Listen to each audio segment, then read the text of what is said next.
Hello, everyone. Welcome to the Grayzone YouTube channel. I'm Anya Parampil. This is a special live edition of Red Lines. And my guest today is Michael Tracey. He is an independent journalist who recently returned or left Poland. He's in the UK at the moment. But he actually went to Poland in order to chase the stories that other people aren't really interested in sharing. He's spoken with Ukrainian refugees as well as members of the 82nd Airborne, a division of the U.S. Army, which was recently deployed to Poland. Michael, welcome to the Gray Zone and to Red Lines. Thanks for having me. So just start by telling everyone why you decided to go to Poland and what has the reaction been since you showed up? Yeah, so like you mentioned, I spent around 3 weeks in Poland, mostly in the southeastern part of the country, in proximity to the border with Ukraine, because the impetus for my going was that the U.S. is clearly, manifestly waging a proxy war right now against Russia, and doing so with Ukraine as the main kind of front in the battle. And the fueling of that proxy war comes by way largely of Poland. So the U.S. has vastly increased the number of troops it deploys to Poland, both under the auspices of NATO and also under just an ordinary bilateral relationship between the U.S. and the Polish government, which have kind of close military ties and have done for quite some time. And so there are more troops now, U.S. troops now in Poland than there have been in decades. And what are they doing? Well, they're doing a variety of things. And I wanted to sort of see, to the best of my ability, if I could get any in-person sense of how this was working out logistically. Because, a lot of the journalists who want to cover the Ukraine war, they, I think this is reasonable enough, flood into Ukraine itself. And they end up kind of clustering around the same, modes of inquiry, let's put it that way, where they'll get the latest talking point updates from Ukraine government officials, and then they'll do these live shots for example, like a TV news show where they're in Lviv, which is in the western portion of Ukraine, and it's where most of the journalists seem to be concentrated, and they'll, kind of sternly and solemnly recount the latest sort of update, and with Lviv as a backdrop, and that's somehow like their big war reporting. I could have done that, I guess, but I thought it would be more fruitful to, as best I can, kind of ascertain the nature of this proxy war that the U.S. is waging. And I guess a couple of findings stick out, one of which is that the U.S. military is, as I was told directly by multiple soldiers, maintains a policy of quote-unquote media blackout. That's not my term, that's their term.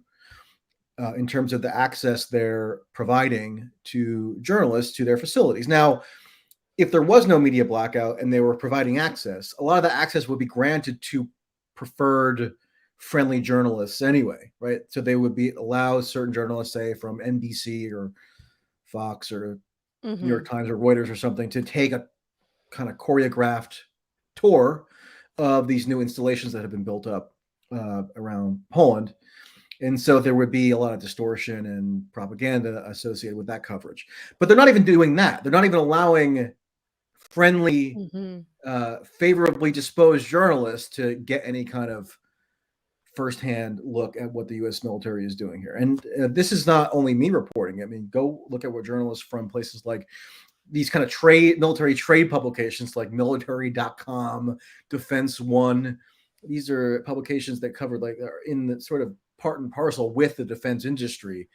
Even they say they're not getting access because there's a media blackout. Now, why is that there a media blackout? Well, I'm not sure exactly. There are a number of potential explanations. One of which is that the logistical involvement of the U.S. in funneling weapons to Ukraine has made it such that the nature of the American commitment right now in the war is more extensive than maybe has been publicly revealed. And so they wouldn't want anybody to see like the ins and outs or mechanics of how that proxy war is being orchestrated. That's one possible explanation. I'm not asserting that's fact. I'm just kind of speculating as to what the reason would be for this shroud of secrecy covering a lot of the U.S. deployment in direct proximity to a major war zone. I mean, it seems like not that many journalists are interested in pursuing this line. They'd rather fulminate with outrage by the latest Russian bombing or what have you, which I'm not discounting the utility of in every sense, but I think there's a major angle that's undercovered, which is like the actual mechanics of this proxy war. Yeah, because we know, as you say, not only are there more U.S. troops in Poland than have been for decades, this is also the U.S. is right now overseeing the influx of weapons in Ukraine into Europe at a rate that we haven't seen even since World War II. So if that's happening while the sexy shots might be in Ukraine, we know that story so far is manifesting in Poland, which is why it makes sense that you went. And then you found that there was essentially a gag order on any discussion of this whatsoever. Then this was something that Fox News was actually able to confirm, correct? Right. I mean, people, when I mentioned this concept of a media blackout, first on Twitter, shortly after several soldiers told me that this was the policy, as usual, you get inundated, or at least I get inundated with a deluge of trolls, and including other journalists telling me that I'm either making it up or lying or just trying to toot my own horn or whatever the latest insult is, which is, fine, I can take it. But I wasn't making it up. And Tucker Carlson's producers contacted the Pentagon the day that I was on the show last week. I think it was last Tuesday. And they confirmed. I mean, the Pentagon confirmed that the policy imposed at these U.S. military installations throughout Poland, many of which have just been erected within the past couple months, the policy is a media blackout. So that's been now totally confirmed. And you would think that ought to heighten the amount of skepticism that journalists in particular have about the nature of what this military operation is. And we get more and more deployments announced of U.S. troops to Eastern Europe as the days go by and the war drags on. And yet there seems to be a total, if not only complacency, there seems to be almost a celebration on the part of the media about how wonderful and virtuous these deployments are, with not a hint of skepticism really at all that I've seen. Because if you do express skepticism, as I'm sure you're aware, it immediately gets you castigated as somehow an apologist for Putin or whatever. This, right. It's kind of all this knee-jerk stuff that really bears no relation to what the actual journalism enterprise you're doing is, but opens you up to this kind of attack, which a lot of journalists don't really want to subject themselves to, because ultimately they're all conformists and they live for validation from their peers within these rarefied media circles, and they don't want to do anything to compromise that. And they might not be skeptical because they actually actively support U.S. escalation in Ukraine. There are, I'm sure, plenty of journalists in the mainstream media who are taking privately, I mean, it shows through their reporting, but would like to see the Biden administration do more. I wanted to talk to you about what you did see in Poland. Can I just make a quick point real quick before I forget on the point about journalists? And this is going to be 20 seconds. But I heard directly from a translator working for an American journalist at a major outlet. Okay. Everybody would know this outlet. And this translator said that he or she directly facilitated the entry of American veterans into Ukraine to join this international legion. So this is basically American media worker admitting that they facilitated the deployment of what are being called, I think, understandably, mercenaries into Ukraine. So that kind of gives you some insight as to the potential biases going on here, perhaps. Yeah, it's similar to what Max Blumenthal reported at the Grayzone, that one of the main BBC fixers also happened to be running PR for the Ukrainian government aligned groups, and obviously is very passionate about escalation in Ukraine, and then was one of the individuals shaping their coverage of the alleged bombing of the theater in Mariupol, which we've also reported there are legitimate questions to be raised about what exactly went on there. Was it something that Azov was using in order to prompt more U.S. escalation in Ukraine? These are the kinds of questions, of course, we need to be asking as this plays out, because we saw what happened in Syria, that sometimes when the militants get desperate, they do resort to unfortunate tactics, and that's perhaps what we saw in Mariupol. But on the point especially of, if they're reacting to what American politicians keep saying are red lines, exactly, that would prompt this kind of military intervention. Like Rob Portman, who's the supposedly moderate Republican senator from Ohio, repeated just a few days ago that a red line ought to be chemical weapons attacks. So if it's in your interest as a Ukrainian combatant to provoke the entry of American military might into the war zone, then yeah, I mean, it's going to be rational in a sense to, if possible, conjure up some kind of incident that could precipitate that kind of intervention, as Syria demonstrated. And you've written about the bipartisan push on Capitol Hill, Democrats and Republicans alike calling for escalation, and what you say, really engaging in kind of a pro-war fever that we haven't seen since 9/11.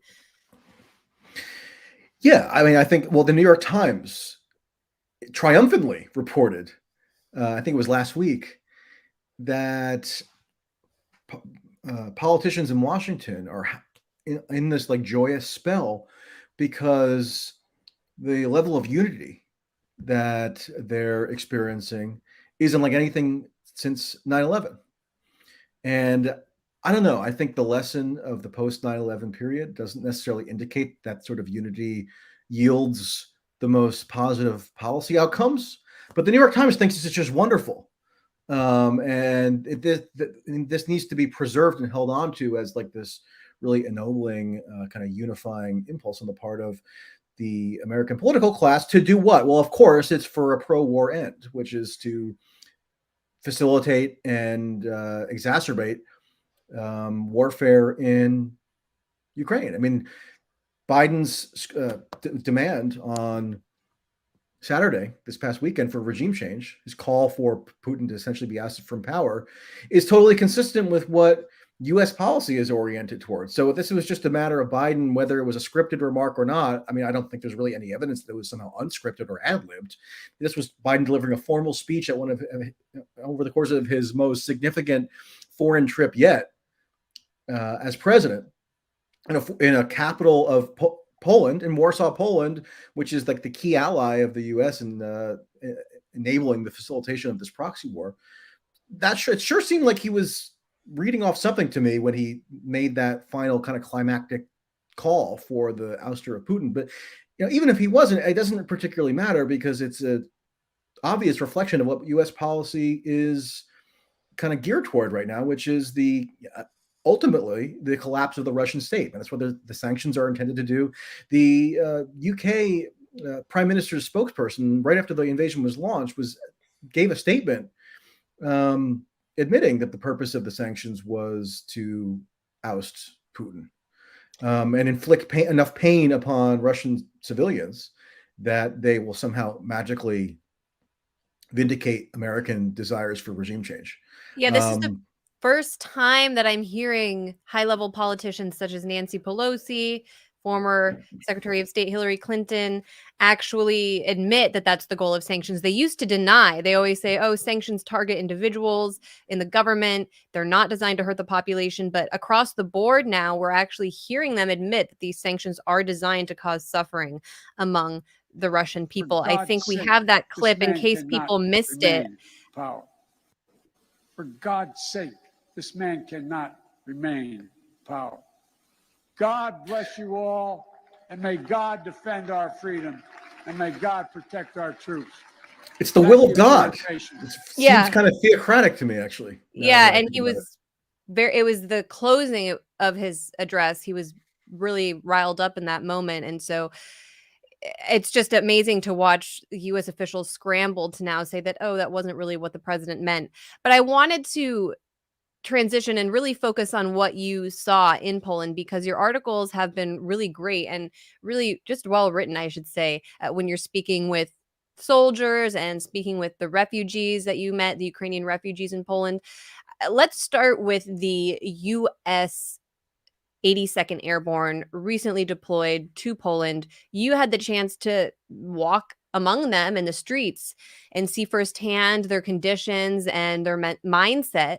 What was your impression of their experience there right now? Well, there was an article that I wrote, I think around 2 weeks ago now, deriving from my interactions with members of the 82nd Airborne that had been deployed to the Krakow, Poland area. So this is a little bit westward from the Ukraine border. So it's not a border area, which is it's more southwestern Poland, but there's a sizable U.S. troop presence there at the moment. And it's sort of interesting, or even a little bit bizarre, because what they often seem to be doing in this area of Poland anyway is sightseeing. So their stated mission is one of quote unquote reassurance. So they're not really supposed to be doing much of anything except just being physically present in Poland. And so they have to fill their time with something. And so they walk around Krakow, go into like tourist areas and eating at restaurants. And, so I was able to kind of talk to a fair number of them. And they're kind of being kept in the dark themselves about what the purpose of this deployment is. They get kind of incremental updates from military intelligence officers about the status of things in Ukraine, but a lot of it is just the same kind of open source information that anybody with Twitter or Telegram or Instagram or Discord can get.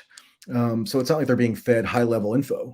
And so their presence is just to kind of give this psychic kind of mollification to Poles or in the Polish government, because there is a strong current of paranoia coursing through Poland. And I don't want to totally discount that paranoia as 100% unfounded in every respect.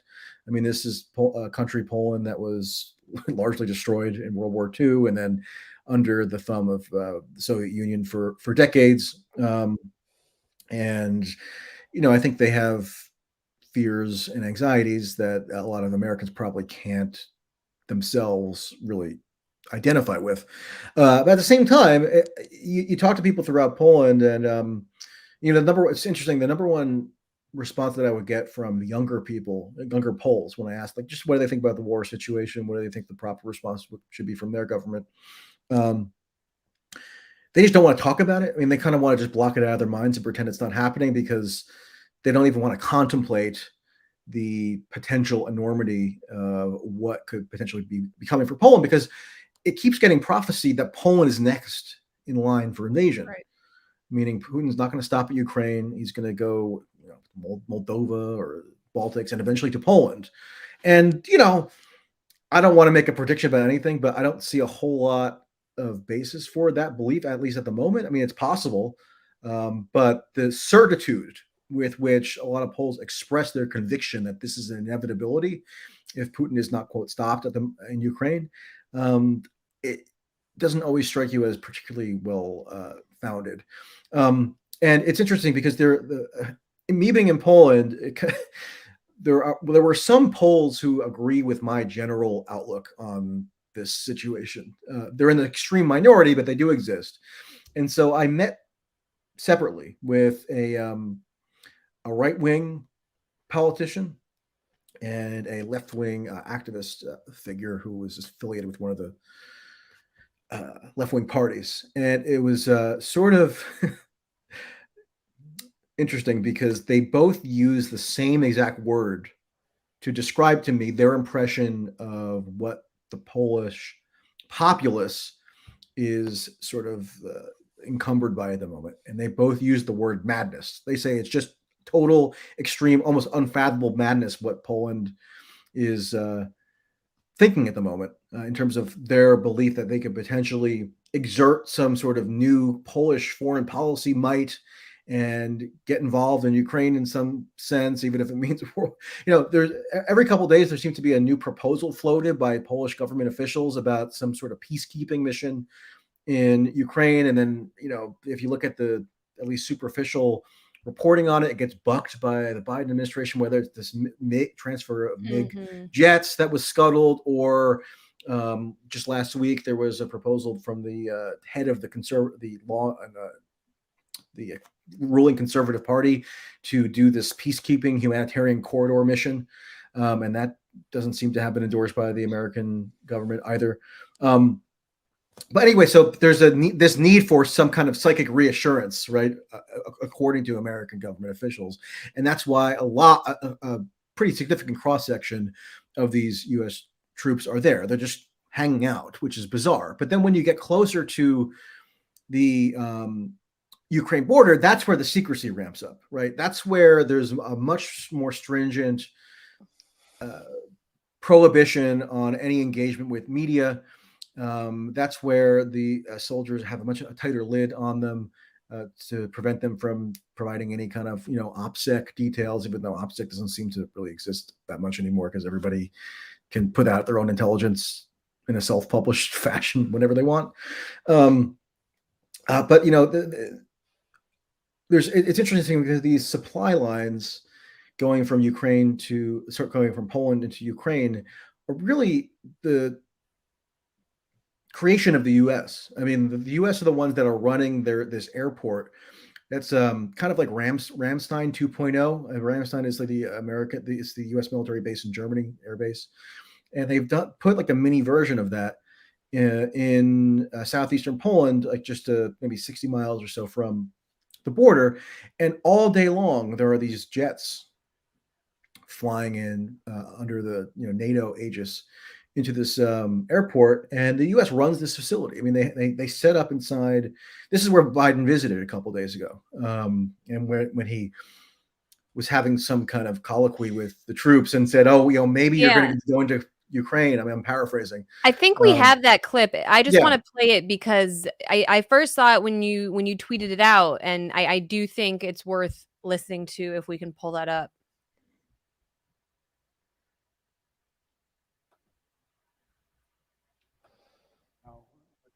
Ukrainian people have a lot of backbone.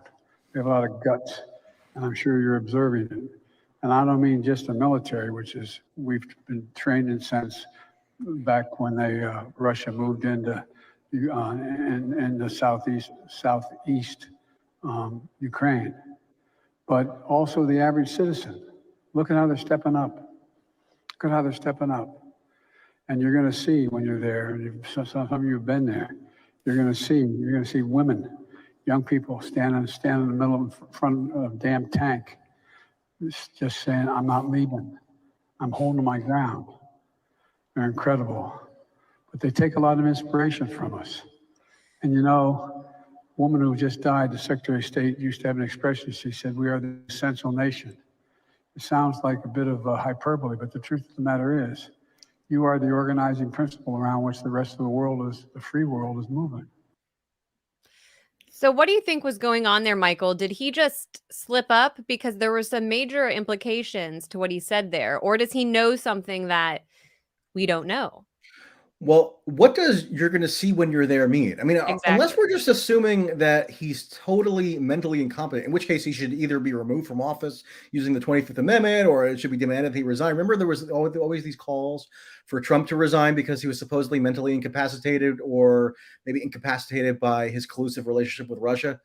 But if Biden is constantly making these incredibly fraught statements a couple of miles from where bombs are dropping, and where he's saying that U.S. military deployments to Ukraine could precipitate World War III.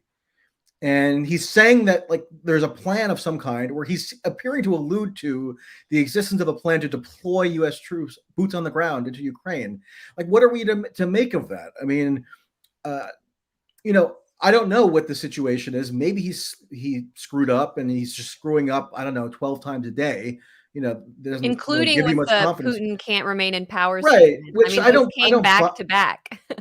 Yeah. I mean, that was even worse because that was basically an what Russia says could prompt them to use nuclear weapons are all defensive for all defensive purposes, except if they perceive there to be an existential threat against Russia. I think I'm summarizing that correctly in terms of their nuclear posture.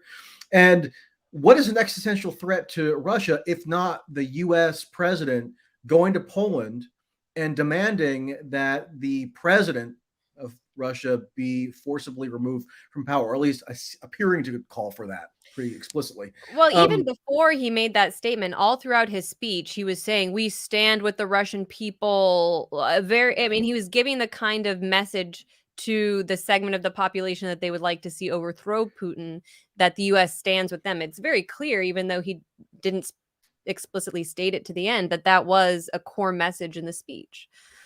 Yeah, I mean, so we our enemies are not the Russian people, but we're inflicting the most suffering we possibly can on you through sanctions and trying to kill your, brothers and fathers on the battlefield with these weapons transfers, and oh, by the way, trying to overthrow your government. But you're not enemies.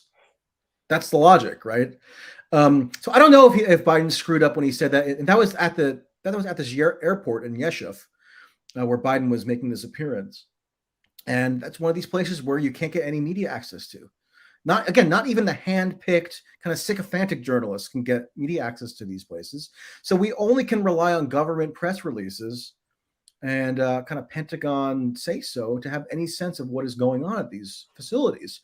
And that's perfectly fine with a number of journalists. I mean, I've been having these constant exchanges with this Reuters journalist, Jerry something. I mean, I block his name out of my head because he's just such a doofus. But he's saying, "Oh, look, why would you bother to go to report on any of this?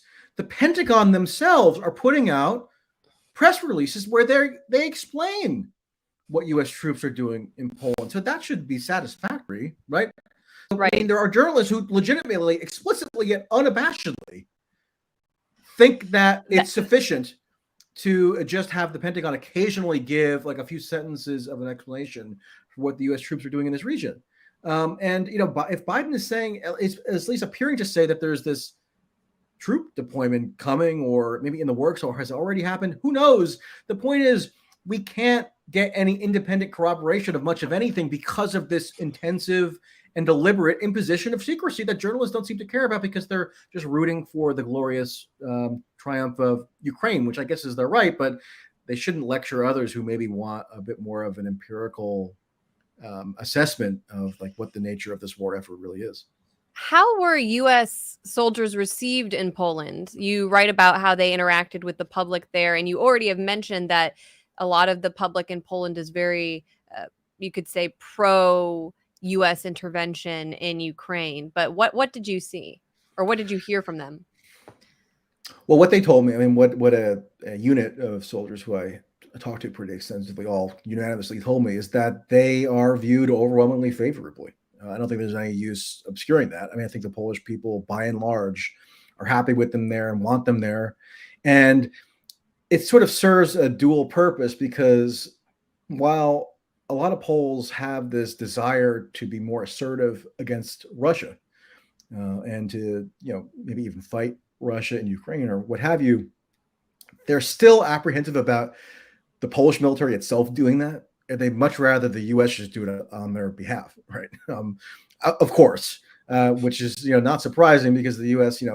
basically runs NATO, and Poland's a member of NATO, but they have just overwhelmingly dwarfed in terms of resources by the U.S. Right?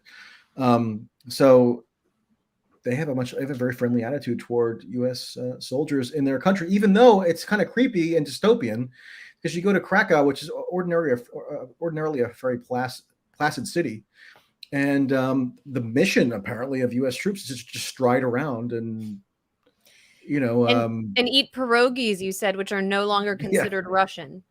Well, yeah, I mean, one of the things that I saw when I was in Krakow in particular, and I think this is also the case in places in Warsaw, is that there was a type of pierogi that's the Russian pierogi. Right? It's cheese and potato or something. And in this tourist district, all the restaurants, crossed out Russian on the menu list and scribbled in Ukrainian, because they have their own little version of like a freedom fries thing happening now, where anything Russian related must be squelched. So it's kind of gives you a little bit of insight into the nature of the paranoia. Again, I don't want to come across as wholly dismissive of Polish anxieties, but there is definitely an element of it that is slightly paranoid and maybe even cavalier, as evidenced by their constant attempts to goad the U.S. into taking brazen military action on their behalf. Well, another perspective you got while in Poland was that of Ukrainian refugees. I think the numbers you cite are that there are around 2 million who have fled to Poland, which is a 6% increase in the country's population. I was looking at your piece titled, "Unfortunately, Displaced Ukrainians Are Calling for World War III." And you do a really good job, I think, of just treating these people like humans. Some people might react really aggressively if they heard someone call for a no-fly zone in Ukraine, even if they're someone who recently fled the country. But you kind of just let people speak. And then I wanted to highlight this one segment that you write. You say, the sentiment of wishing for a no-fly zone, it's a totally understandable sentiment. She believes, speaking of one of the refugees you met, that closing the sky will save the male relatives left behind, end the war, and enable her to return home.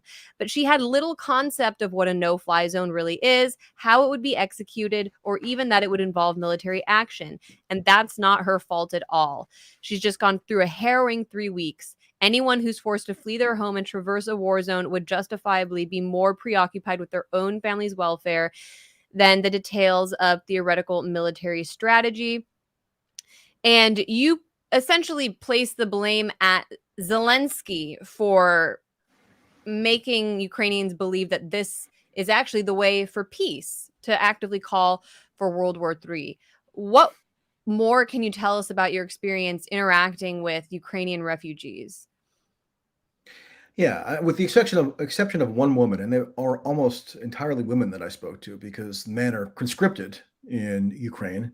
So save for some older men and for some young male children, there really aren't that many men to talk to who have fled Ukraine. So by and large, it was women who I spoke to, many of whom had children that they brought with them into Poland, and they took harrowing journeys in many cases, with their neighborhoods being bombed and jets flying over their houses constantly. And these are just ordinary people who would have liked to just stay where they were at in Ukraine. But in the case of one woman who I spoke to, she only left when she felt like she was no longer confident in the safety of her baby. So I mean, I don't know, you can't begrudge somebody that at all. But when you talk to them about what they would like to see done on a military basis, or at least some sort of intervention to bring an end to the war, they're almost universally, with the exception of one person that I spoke to, in favor of a no-fly zone. And they don't even use the term no-fly zone. They say close the sky. And close the sky is this sort of euphemism on top of a euphemism that's been popularized by Zelenskyy and by Ukrainian government officials. They say close the sky because it almost sounds benign, right? It sounds humanitarian. Just close up the sky, and then that means no more bombs will fall. And so an ordinary Ukrainian, especially somebody who's just gone through an extremely upending experience of fleeing their home, which might have been destroyed, or their livelihood is lost, and they have now relatives actively fighting. They're not going to be in the weeds of the details of what closing the sky actually entails. They're just told that closing the sky is what is required to stop the war. And so it kind of just doubles in the popular nomenclature I found, also amongst Poles themselves. Close the sky is just sort of a generic expression of desire to end the war, because there's a deliberate obfuscation going on about what closing the sky means. Like, a lot of people I spoke to, including refugees, don't even really have any cognizance that it's a military operation at all. I don't know what they think it is. It's just kind of a generic slogan that's been instilled in them. And again, they're not at fault for that. I mean, they are ultimately victims who have been displaced. So you can't render harsh moral judgment on them. But I think a harsh moral judgment ought to be rendered on government officials such as Zelenskyy, who's been valorized now as this international savior figure for, in a sense, deceiving his population by saying that, they're going to be so much better off if the skies were closed and World War III is initiated. So I think there is room for scorning those who are behind this propaganda effort. But there's a kind of a narrow sort of line to be treaded where you're not taking it out on genuine victims. But it's, especially in the case of Zelenskyy, who has this kind of bubble or an aura of heroic heroism and courage around him that's been attributed to him by all these Western audiences that have lavished him with such praise. I think the implications of what he's demanding ought to be called out for what they are, which is that he wants World War III. He's a chief lobbyist for World War III, and he's trying to rally his citizens, his now diaspora, to lend emotional credence to his demands. And he's doing that by obfuscating what it is he's really calling for. And they often use the rhetoric that now you even see sort of imported into American domestic political debates, like Mike Quigley, who's a Democratic congressman from Illinois, also articulated this theory in the House of Representatives, I think around 2 weeks ago now, which is that they believe that the World War III is already upon us. So you hear a lot of Ukrainian refugees saying this, some Poles saying this, and even now a couple of Americans, including politicians, national politicians, saying that it's not a matter of whether we start World War III or don't we. It's a matter of recognizing that World War III is underway and deciding when the U.S. is going to strike back. We need to get in on it as soon as possible, even more than we already are starting it. Because the longer we wait, the stronger Putin can potentially get, and the more of an upper hand he'll have on us. Because there's no question any longer that we're going to be at war with Russia. So that's what Mike Quigley, Democratic congressman from Illinois, said earlier this month. And you see that kind of also echoed by a lot of ordinary refugees, unfortunately. And so I think it requires a bit of a kind of careful moral reasoning to kind of land on what the appropriate response is to that when you hear it from somebody who has genuinely been victimized. Yeah, and speaking of the closing the sky phrase that has come to replace the no-fly zone demand, I wanted to play a clip filmed by Ford Fisher yesterday in DC, where there was a rally, which he says hundreds of Ukrainian migrants, or I would say expats, probably people who didn't necessarily just flee the war, but people who have been here for a while, rallied in order to call for the closing of the sky. And I wanted to play for viewers a video that was broadcast during that demonstration. If you don't glow the sky, I will die. If you don't glow the sky, Mom will cry. If you don't glow the sky, he'll lose home. If you don't glow the sky, they'll be doomed. If you don't glow the sky will still fight. If you don't glow the sky, we'll fail the night. If you don't glow the sky, he might win. Now look in the eyes and sink again.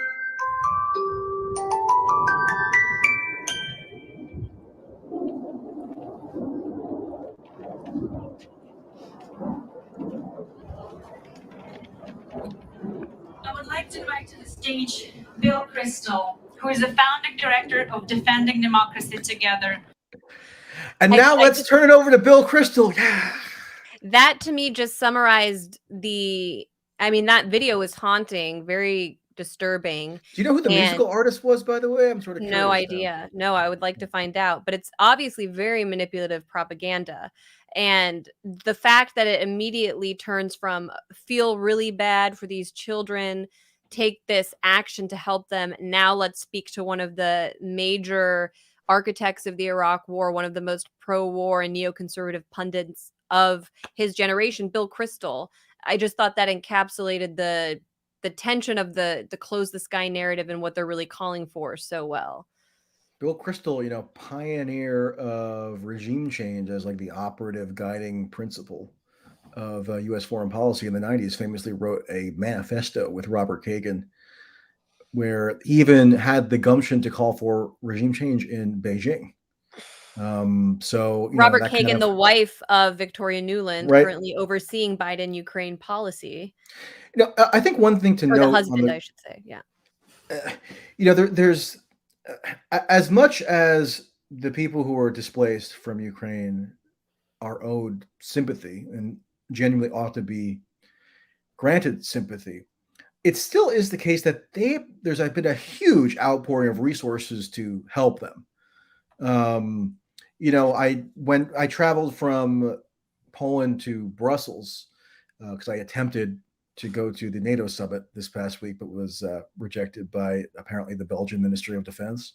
But at the train station in Brussels, there's a whole kiosk available for Ukraine refugees to go and get information about jobs, and they can stay in the European Union, I think now for up to at least a year without even having to submit any paperwork. They're getting, all kinds of charity assistance, governmental assistance. In Poland, if you go to the ATM, you're immediately presented with an option to donate to one of the officially designated aid organizations.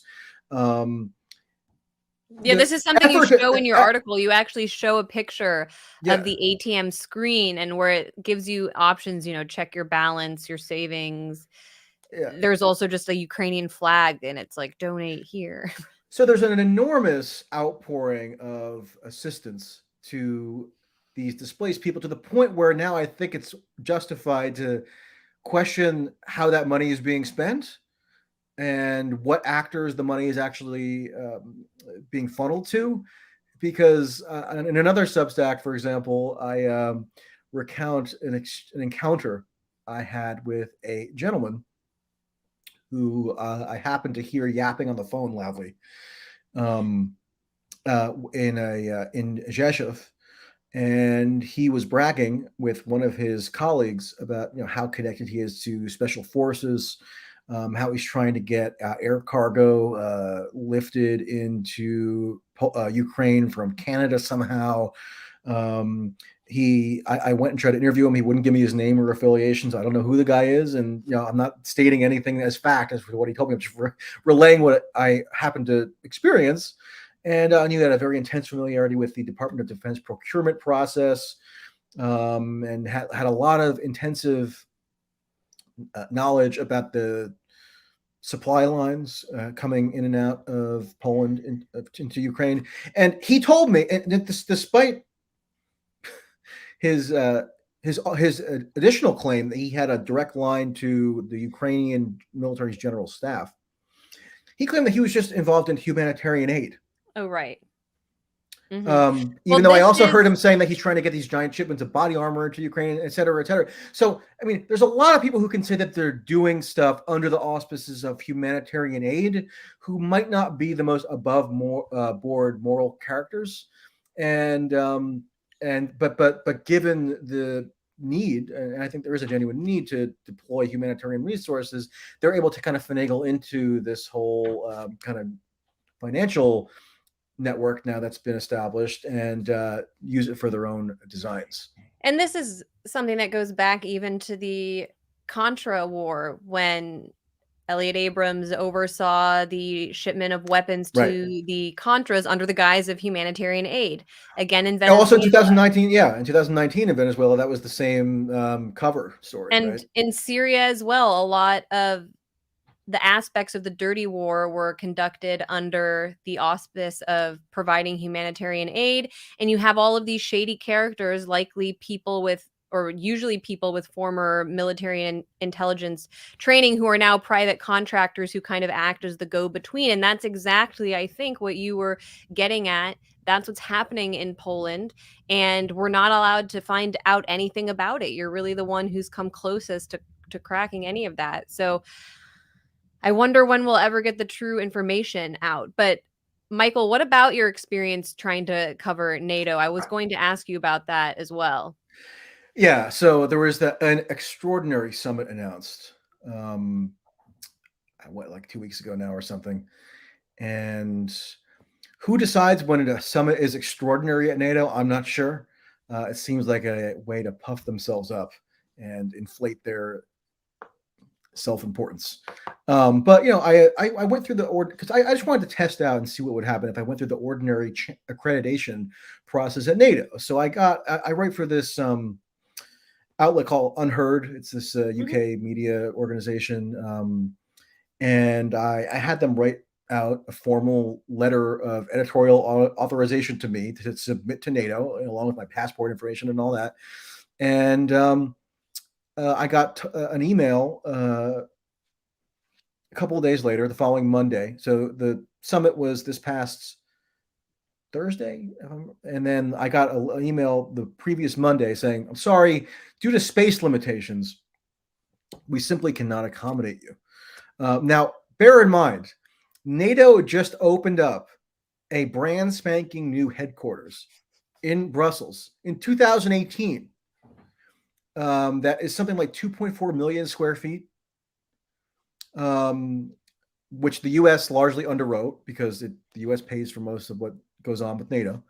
And they're saying that they just have they don't have enough physical room to allow me in. And I'm not like making myself out to be a martyr or anything. I'm just noting that there's a filter for who is allowed to attend these functions. And so you only have the BBC and CNN and NBC and ABC, such that, one of the big questions posed to Biden at the press conference, that I was, of course, excluded from, was by this woman, Cecilia Vega, reporter at ABC News, where she asked Biden, her big criticism and her big pretension to being an adversarial journalist holding power to account was to ask Biden if he was perhaps too quick to rule out starting World War III. That's what Cecilia Vega of ABC News asked Joe Biden. So the type of person who automatically gets press accreditation. Those are the tough questions you're allowed to ask. Those are the very tough questions that really keep the politicians on their toes, that you're allowed to officially ask. Whereas, I wasn't able to get in. And, even though I had gotten this email telling me I wasn't allowed to get in, sometimes, as you're aware, if you show up in person to events or whatever, you can kind of figure out a way to get in, or you can talk to somebody or whatever, an arrangement can be made. So I thought that was potentially possible. I was going to go to Brussels anyway, because I was sort of en route to where I am now in England. And so I went, and you're directed to go to the old NATO. The Press Accreditation Center is at the old NATO headquarters prior to the one that opened up in 2018. It was now in this building that has now been returned to the Belgian Ministry of Defense. So by the way, why does Belgium need a Ministry of Defense at this point? I'm not sure. But anyway, it exists. I mean, it's a physical place that I now have observed myself. And you go and talk to these soldiers, Belgian soldiers, and they're the ones who handle whether you get a press access or not. And so one of the Belgian soldiers who I talked to, made a phone call to somebody unknown at NATO. He wouldn't tell me who he called, but he made a phone call to somebody who confirmed to him that I was rejected for admission to the summit and that I had to leave the premises immediately. So, I'm not going to get into it. What would you have asked Biden if you had one question? Well, I would have asked him, does he admit that the U.S. is fueling a proxy war in Ukraine? Does he admit that the U.S. is waging a proxy war against Russia in Ukraine? I think because, the actual policy of what the U.S. is currently doing, it's just not been explicitly enough laid out.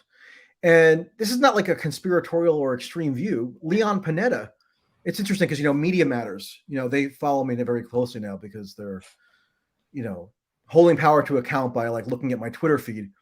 And because I was on Tucker's show, they said that I'm a conservative journalist. I'm repeating Russian talking points because I characterized the U.S. war effort as a proxy war. So to say that the U.S. is engaging in proxy warfare in Ukraine is now a conservative talking point or a Russian talking point. Lo and behold, Leon Panetta, just a few days before, had been on Bloomberg and himself said that the U.S. is waging a proxy war against Russia and Ukraine. And he was proud of it. He was saying that that's what ought to be done. He was touting the policy. So I wrote to Media Matters and said, do you plan to run an article accusing Leon Panetta, who was the Secretary of Defense and CIA director under Barack Obama, in the Obama-Biden administration. Do you plan to accuse him of being a despicable conservative and or a purveyor of Russian talking points? And crazily enough, I haven't received a reply back. Shocking. But anyway, I would have asked Biden. It's a simple question, but I would have asked him to just admit. I wanted to hear him in his own words address the question of whether this is a proxy war, because I think that would heighten kind of the resonance for ordinary Americans who just, if they're talking to a pollster, say that they support standing with Ukraine. Well, what does standing with Ukraine mean? It actually has a policy implication, and the policy implication is that we're engaged in a proxy war. And it's not even just the weapons transferring aspect. I mean, just before I left for Poland on March 3rd, there was this controversy where there was like a mini controversy where the chairman of the Armed Services Committee in the House, Adam Smith, Democratic congressman from Washington State, was on Morning Joe. So went on Morning Joe in the morning and said, no, of course, it would be a step too far for the U.S. to actively share intelligence with the Ukraine military for use in combat operations. That would run up too precariously close to actual hot war with Russia. So we're not doing that. That's what Adam Smith said in the morning. Then a couple hours later, Jen Psaki basically confirms that the U.S. is doing exactly that. That the U.S. is doing exactly what Adam Smith, the congressman, a few hours earlier had said would be some sort of red line in escalating tensions with Russia. And so that's another facet of this proxy warfare. Not just the dumping of more weapons than have been dumped into Europe since the 1940s, which is another remarkable stat that I don't see emphasized enough, but also active coordination in the military logistics of the Ukrainian warfighting. So, I mean, is the president who oversees this policy, presumably, assuming that he has any level of competence, which I guess is an open question in terms of his mental state, but is he willing to just acknowledge reality and say that this is proxy warfare? Because if he is, that might be helpful in generating slightly more debate than has been as yet allowed. Because as we mentioned earlier, there's been this crystallization of totally intractable consensus around this issue, in part because I think the terms of the debate have not been spelled out yet. I mean, I think if you ask Americans, do you think proxy warfare against Russia is good or bad, or do you support it or oppose it, you might see a little bit more of a split in public opinion than if you just ask them, ought we to stand with Ukraine, which could be anything from just putting an emoji in your Twitter display name to waving a flag to a no-fly zone. So yeah, that's what I probably would have asked Biden. I don't know. What would you have asked him? No, I think it's similar. Just, can anyone deny that sending weapons to Ukraine is just prolonging the suffering of the Ukrainian people at that point? How can you claim to be standing with the people of Ukraine if you're actively inflaming a hot war situation? No, I think the question of whether or not he would admit to a proxy war, and even if you brought up the quote of Leon Panetta, that would be pretty damning. I think I wanted to ask. Leon, is a good friend of mine, but and they would just fall asleep. The thing. You actually also met an American, a U.S. citizen, who traveled to Ukraine in order to. He was training at this interestingly named International Center for Peacekeeping and Security, which was a lot of weapons at this peacekeeping center, oddly enough. You met an individual named Xander. I just couldn't believe you were writing about how he was watching Saving Private Ryan on this base when the Russian military actually bombed it, sent a very clear message that it was not going to tolerate any potential NATO training or escalation in Ukraine. What did this interaction with, I believe his name was Xander, tell you about what was going on there? Well, yeah, he's one of these guys who has joined this international legion. I think he called it the Zelenskyy battalion in Ukraine, where to fight Russia, which is just totally bizarre. But Zelenskyy himself has encouraged this and tried to invite more and more American foreign, mostly young men who have this adventurous spirit to flock into Ukraine and take up arms. And as you're showing on the screen now, he got before he left, he actually got that tattoo in New York, bizarrely enough. But he got a tattoo of like the Ukrainian military insignia on his palm, or not palm, Who is he? What? Why did he want to do that? Is it just he's the media here? He's a curious. Well, he's a guy who it's sort of interesting. I didn't get this into the piece because I just did a little tidbit on him, but I don't want to go into that much detail. I'm just trying to understand the mind of someone. Who it's a very odd mind, but he's a smart guy. He has a lot of theories about the ideological dimensions of what's transpiring in Ukraine. He was a graduate student who was studying at a European university and thought that this would advance his studies to get a firsthand look at the ideological factions that are waging war right now, in Ukraine, which I guess entailed him also waging war himself. Wow. But what the information that I thought was most telling, which is when I wrote about it in the Substack, is that when Russia bombed this international peacekeeping facility in far western Ukraine, just about 15 miles from the Polish border, was kind of a wake-up call for people both in Poland and also in the U.S. saying, look, this is coming extremely close to the borders of NATO, which we keep saying is the ultimate red line. So if that border is transgressed at all by Russia, all bets are off, and we're invoking our collective defense obligation or whatnot. And then World War III is probably a given. So Russia bombs this facility, and the Pentagon spokesperson John Kirby is asked about it the following day, and Kirby denies that any Americans were casualties in this bombing. And, they had a local kind of Ukrainian government official give a very vague assessment of who was actually killed in the bombing, something like 33 or 35 sort of supposedly killed, and then many more injured. And Kirby, the Pentagon spokesperson, said that no Americans were injured. And, there were no American casualties, and that wasn't true, according to what this gentleman, Xander, told me. And I just, this is not a troll trying to trick me. This is something I happened to cross at a large processing center for displaced Ukrainians right across the border in Poland, where he just happened to be one day. Wow. And he said that he was in the barracks at this training facility, along with people from all over the place, from Belgium, Canada, England, etc. Guys had flocked into this training peacekeeping facility, and it sounds almost comical, but at least what he told me, and I have no reason to think he was lying necessarily, was that he was watching Saving Private Ryan in his room, and he said he would have died if he had been in bed, where if he hadn't been up watching a movie, he would have been, because a giant shard of glass from the explosion of the bomb would have penetrated his heart. That's what he said. He would have been killed.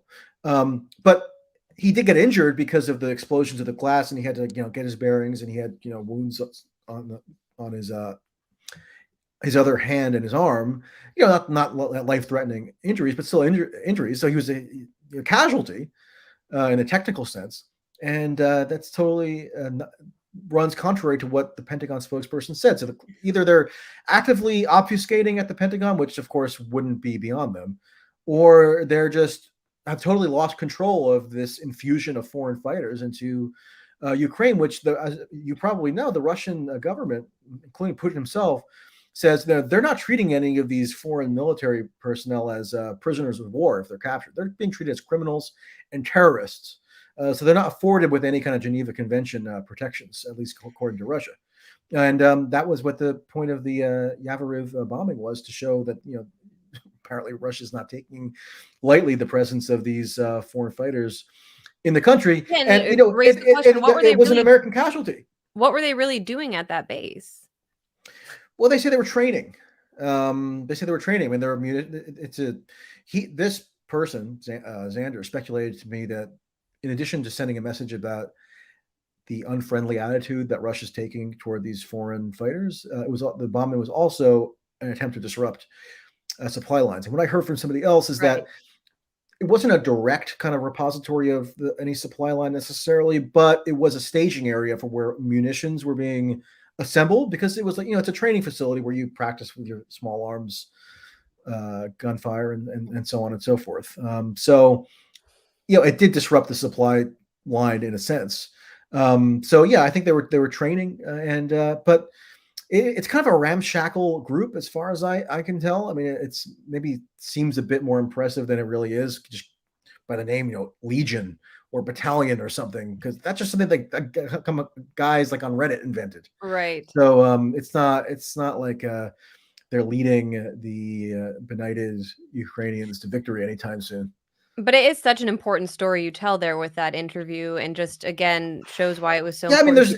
you would think it should be on the record that there was an American who was injured in this Russian strike, and yeah, it should be a huge story. Nobody picks it up because they think I'm bad, I'm not a real journalist or whatever. I mean, I don't care. And at least because my it goes readers against and you and the Pentagon's Grayzone know narrative. about it. Yeah, yeah. Max Blumenthal, my partner at the Grayzone, he wants to jump in, join, and ask some questions. And I also wanted to implore viewers now, I'm going to take a look at the chat, and just if you have any questions for Michael, I'm going to try to take note of a few to throw your way. But Max, take it over. Hey, everybody. Hey, Michael. I just wanted... If I can keep up with chat. My headphones are backwards. All right, we're good. Yeah, sorry, I'm so disheveled, everyone. I was just backstage hanging out and wanted to ask a few questions. I wanted to scold Michael for going to Poland and doing journalism. You're not supposed to do that unless you're credentialed. So we're really disappointed in what you did out there. And on behalf of all blue checkmark midwits, I wag a finger at you. Well, I despise disheveled people more than anything. So I don't know if we can continue this conversation. Well, you're looking more clean cut than I am these days. So anyway, I we're in the US, we're over the pond. You're in London right now, but I'm sure you can understand what it's like. We're actually in Washington, me and Anya, and I actually don't know if anyone can really understand how hysterical people have gotten here unless you're in Washington. Because if you go to an affluent neighborhood in Washington, you're going to see a lot of Ukrainian flags fluttering over homes of people who are not Ukrainian. You're going to see people wearing Ukrainian hats. They got little like Ukrainian decorations on their cars. This whole class in DC is so into Ukraine. And I think someone, I don't know who they are, said it best when they said that you now have to show your proof of Ukrainian support to enter a restaurant instead of, your proof of vaccination. So let me just throw up something on screen real quick that will really can I show you something really quickly, because before I forget? Yeah, do that. I took a picture of it. This was in St. Pancras Station in London, where I entered a few days ago. And they have these big notices, these big digital notices up. I don't know if you can read that, but it's beckoning travelers who have been to Ukraine. What a traveler is, I'm not exactly sure. But they're saying, if you have been in Ukraine and may have witnessed or been a victim of any possible war crimes or crimes against humanity, you can report this to the UK police. So they're saying that the Metropolitan Police in London are going to be investigating war crimes in Ukraine somehow. I mean, it's sort of bizarre. And they're saying, please make yourself known to a police or immigration officer. Have you got video footage or photographs of the area? I've never seen any. I mean, I don't know if you have, Max or Anya, but I've never seen anything like that in the quote unquote West before. It seems like they're just going totally all out here. Yeah, it looks like a MI5, MI6 operation. The BBC has a hotline at the end of a lot of its articles on Ukraine, asking people the same question. They've set up a 24-hour hotline at the BBC, and you basically call in your testimony of war crimes. Whether you have proof of them or not doesn't matter, because obviously they're not trying to even independently verify the claim of 300 dead at the Mariupol theater. The only source is an assistant to the mayor who's fled days ago. So you can even be I that just think they're trying to You could even be that 400-pound guy on his bed in the basement, which Trump. Remember, Trump speculated that was the guy who hacked the Democratic National Committee. Yeah, that guy could call up the BBC hotline and report war crimes. I mean, I was actually thinking of doing it, but you could also go the other way and join the fight. And by the way, we're going to feature an interview with another foreign fighter who has left, who is actually an American Boogaloo. He associates with the Boogaloo crew. And he said that, once he got there, he realized he was the Boogaloo boys. Yeah, they wear Hawaiian shirts, and apparently they're about to stage a fascist takeover of America, according to some of our most important January 6th researchers. Yeah, exactly. Yeah. Jamie Raskin's going to call him to testify in his Hawaiian shirt. But he basically said, they're sending me to my death. They're sending you to the front lines with 10 bullets and a bottle of vodka. Don't come here. And he was attacked in Rolling Stone and Vice and all these publications because he was screwing up the narrative, which is the Ukrainian military is winning. It's like, Israel in 1948 or the Haganah, they're winning. And he, anyway, we're going to have a profile of him.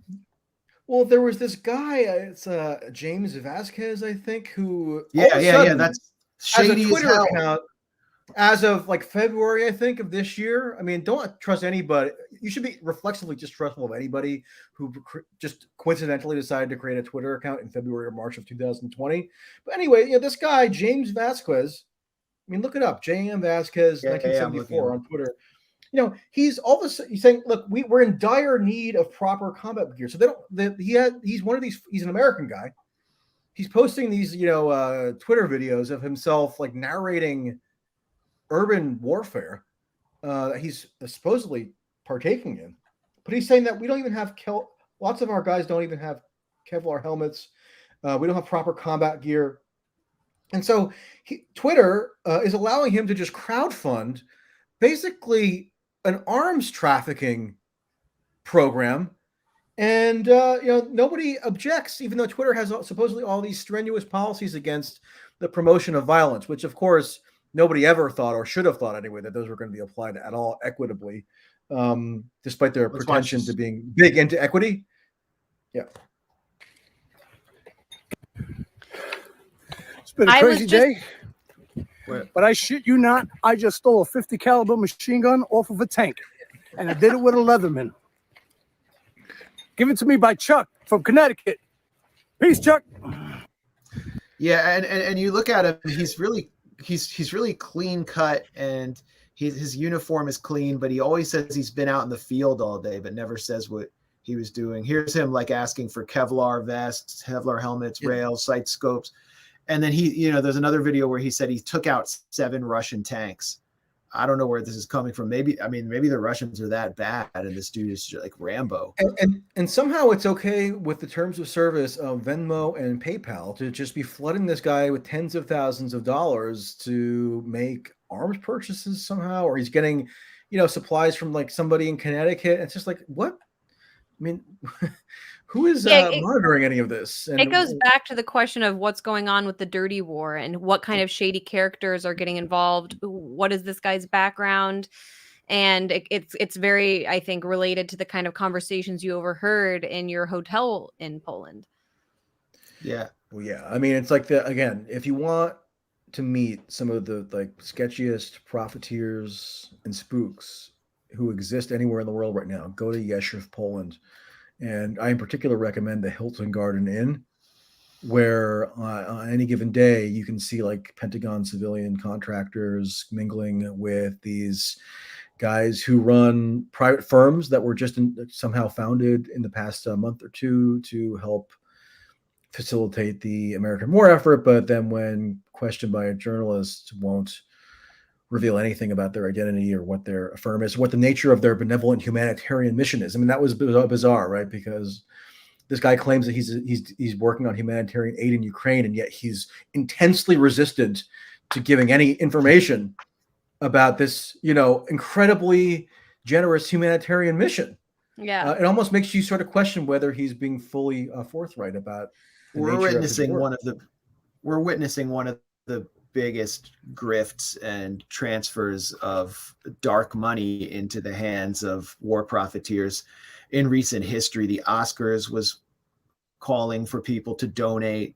Global Citizen, which basically announced the lockdown and ended with Bill Gates telling everyone it's going to be okay through this telethon, this socially distanced telethon, has now launched an initiative with Justin Trudeau, that great promoter of freedom, and Ursula von Leyen, the Secretary General of the EU. Justin Trudeau should seize the assets of the truckers and then just deliver Give it them to to the Ukrainians. Ukrainians. That's a good tweet, man. You took the tweet from me. But they're just shoveling money to Ukraine. Open Uber, any app, it prompts you to donate to Ukraine, and I don't even know if they specify what that means.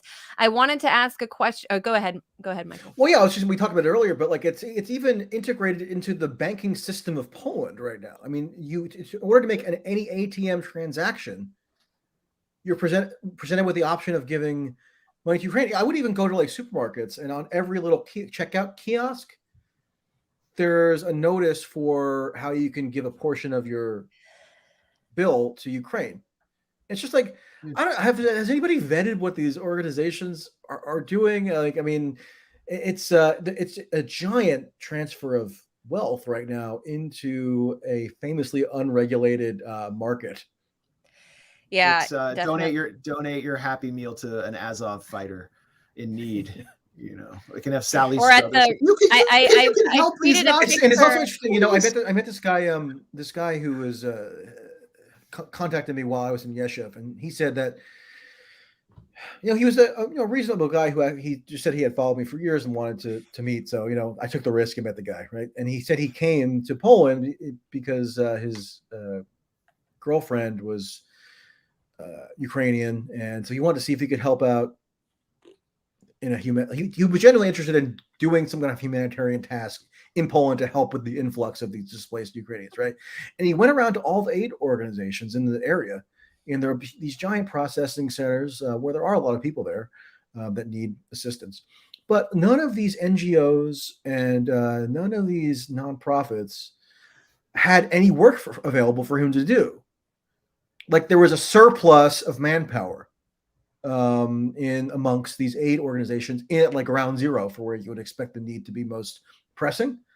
And that's kind of odd, right? Like, what's going on here, and why don't they have these? Where is I'm not saying that it's like there aren't genuine people in need of assistance, right? And that's not what I'm saying. I'm saying, but there's such a glut now of resources that people who want to help are like not even being given an opportunity to do so, and yet the money keeps flowing in, uninhibited. I tweeted go ahead. Photograph that a friend sent me. They were having lunch with a friend at the Soho Beach House, which Soho House is this one of the most exclusive clubs where people pay to be members, and only then can you access their restaurants and hotels, and everything's absurdly expensive. And on the menu, you had New York. This was in Miami. It had the option of you could buy an invisible pierogi for $5, and the money would just go to Ukraine. And you wouldn't get a pierogi, but it was invisible, and it was right next to the $15 or the $20 guacamole platter. And people kind of thought that I was mocking the idea of giving aid to Ukraine, or that there's something wrong with wanting to give money to people in Ukraine. Of course, that wasn't my point. My point was that, first of all, you never see this with other causes. That's an obvious point to make. But also, just it's become this boutique cause for the most liberal and privileged people among us that it really cheapens, honestly, the charity. And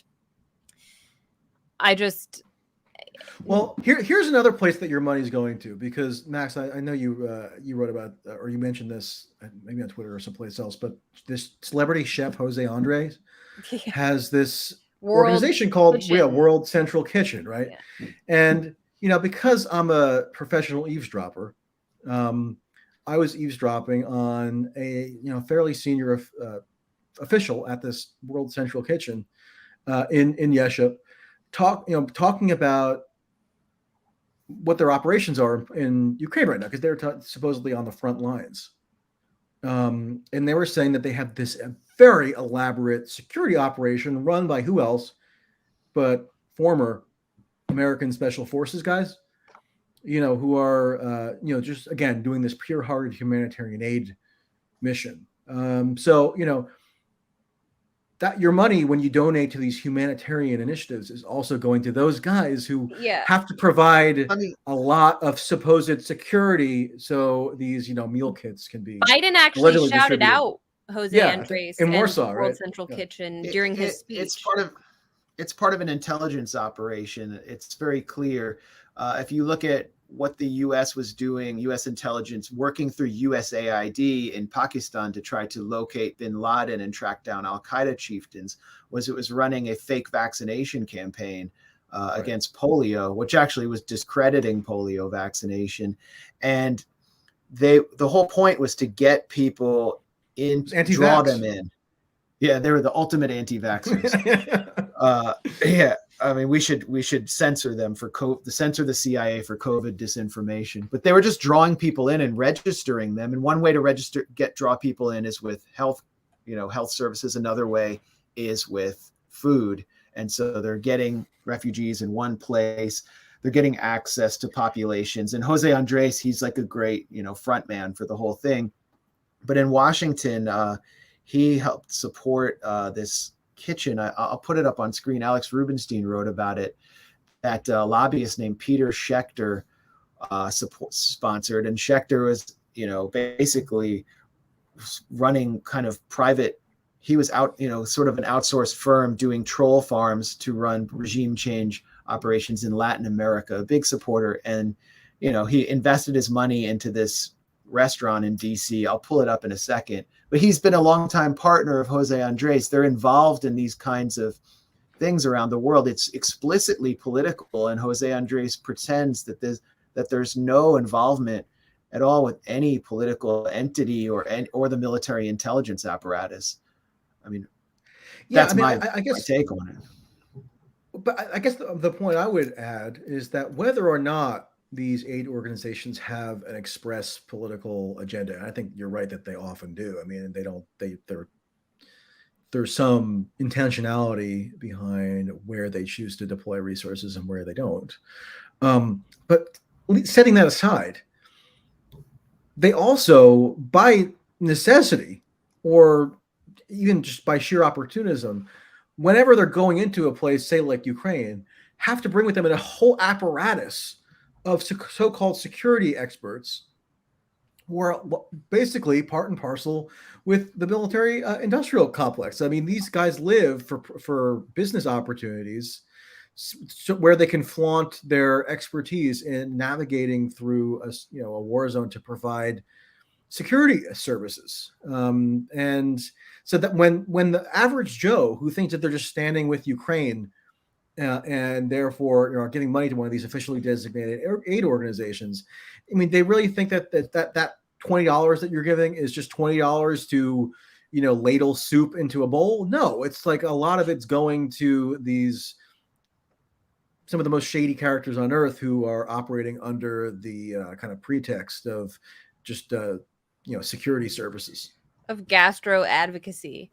Yeah. I'm gonna have to jump out of here, but I don't know what your schedule is, Michael, if you and Max want to stay on for a few minutes. Yeah, I could do that if you want to. All right. I'm going to jump out and just say it was great talking to you, Michael. It was great to host you on the Grayzone, and keep up the good work. Yeah, great talking to you, Anya, and take care. Thanks for slogging through my old Substack. It can be an arduous task. I encourage everyone to read it. Thanks. And support. Oops. Oh, accidentally. I thought you ejected me like NATO did. Never. Thanks for staying with us. I was just running through that article, and it really is interesting to examine. I'm not sure that Jose Andres is the front man for an intelligence operation, but the people he's involved with. Peter Schechter has been on the board of his World Central Kitchen, and Schechter ran this restaurant in Washington, this anti-Trump restaurant, anti-Trump themed restaurant called Immigrant Foods in DC. That was pro gastro advocacy, completely, phony virtue signaling restaurant with pretty mediocre food. And Schechter was a lobbyist for the coup regime of Honduras, which was responsible for one of the worst migration crises in the Western Hemisphere. I think those caravans helped lead to Trump's election. And so this guy's directly involved in it. We've now learned that he's overseeing a major, a Chinese publication, Cholima, just reported that he's behind a major Wikipedia editing operation to trump up the new Cold War. I don't think he personally is doing it. I think he's just the front for it. But these are the people that are all around Jose Andres. It's very suspect. And now you say that. Correct me if I'm wrong. Maybe I misheard you. That Jose Andres's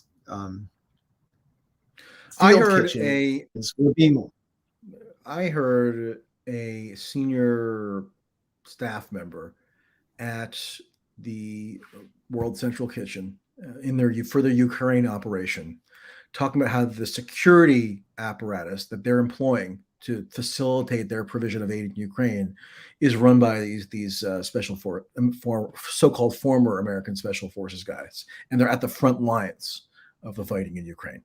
So does that mean they're engaging in fighting themselves? I don't know. I just know that that this person said that there are former American Special Forces at the front lines in an allegedly aid capacity, associated with this outfit, World Central Kitchen. And I also note that on the board now of World Central Kitchen is John Allen, the retired general, who you might recall from the 2016 Democratic Convention, leading like a deranged, patriotic, manic chant that actually caused a giant rebellion among the Bernie Sanders delegates. Do you remember this?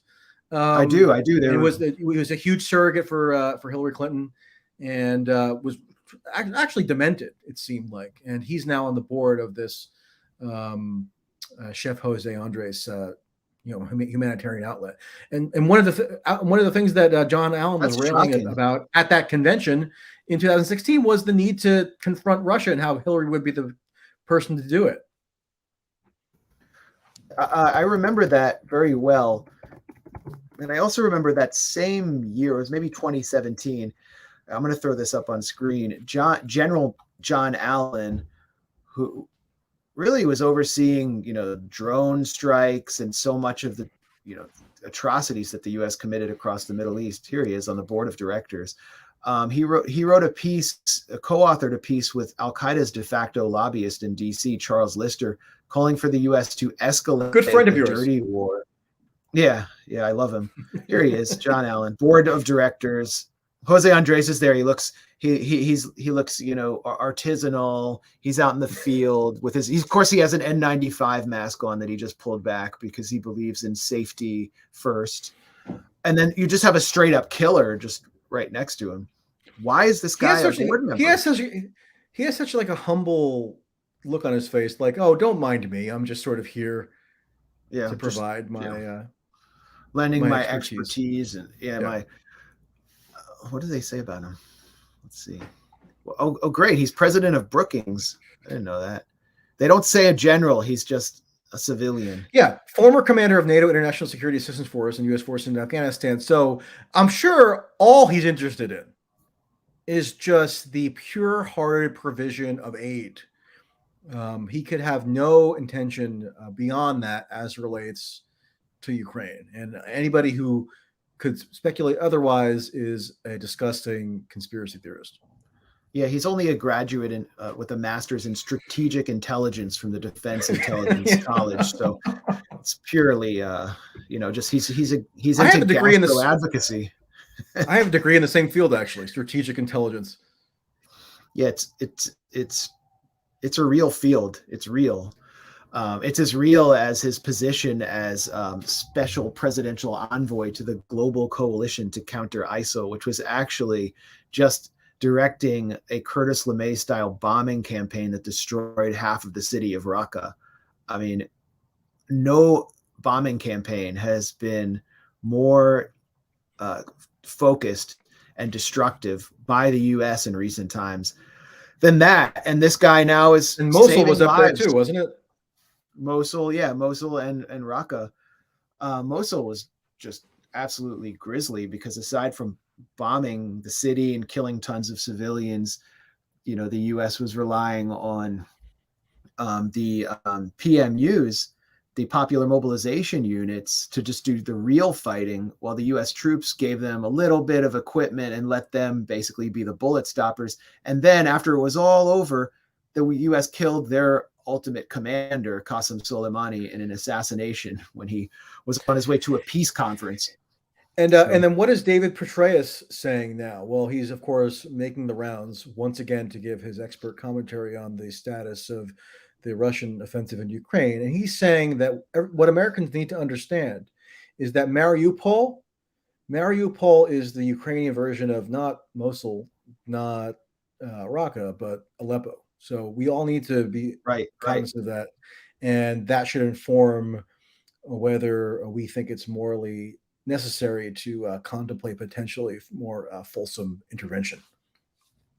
Well, remember Samantha Power at the UN after Aleppo was liberated. This was 5 neighborhoods in East Aleppo. It wasn't the city. 5 neighborhoods were liberated to the cheers of over 1 million people in West Aleppo who had been constantly shelled and had their sanitation destroyed. The old city was destroyed by basically Turkish and NATO-backed Al-Qaeda-affiliated fanatics. And Samantha Power delivered this bonkers speech at the UN where she compared it to Srebrenica. But there's been no war crimes investigation, no repeating of that allegation again, because it was just pure bluster by her to lecture her Russian counterpart. Vitaly Churkin was, I guess, the ambassador then. And I think we're going to see similar. I mean, there has been a lot of civilian suffering and carnage in Mariupol, but a lot of the carnage has been committed by the Azov battalion. And I think when it's all over, these characters, including Petraeus, are just going to move on.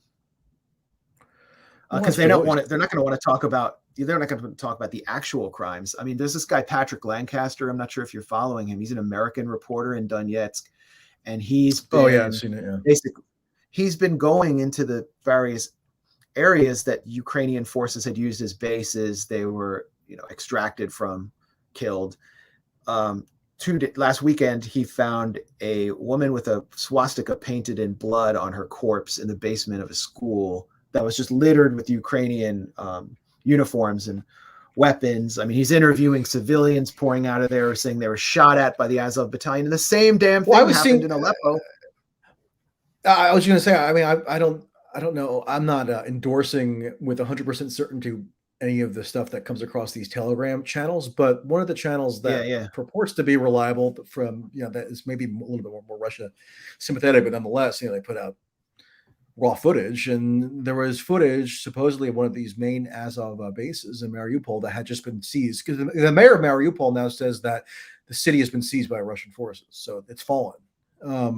He said that as of today, and it's consistent with this footage coming out on Telegram channels showing Russian forces entering into this Azov base, and they're finding literal. Again, I can't independently corroborate the authenticity of these videos, but what the video shows is these Russian soldiers finding copies of Mein Kampf.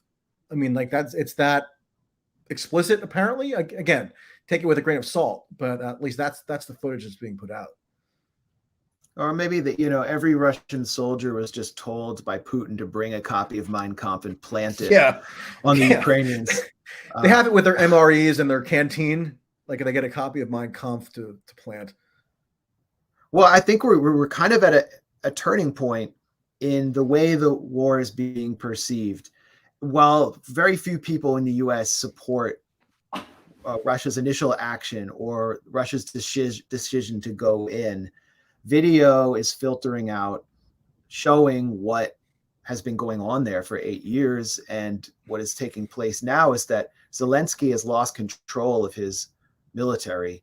They captured, apparently, Ukrainian military around Kharkov captured a battalion or a unit, an artillery unit of Russians, and then took them out of a van and began shooting them in the knees, filmed it. It went out on Telegram channels.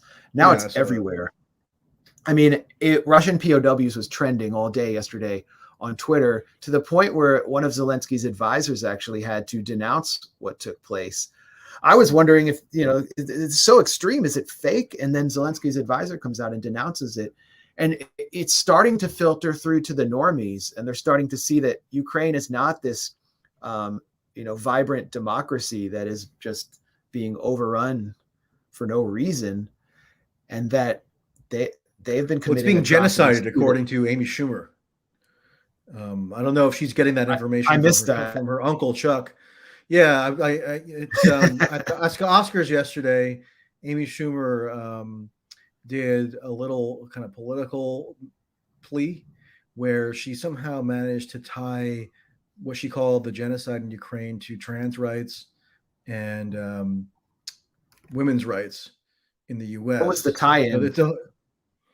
There wasn't really. She just kind of bunched all these issues together. I mean, I actually I can pull up the quote. I mean, it's sort of ridiculous. I could do maybe a theatrical reading of it, but she didn't have a whole lot of time to make her political statement, so she just kind of threw everything together all at once without any kind of coherent through line.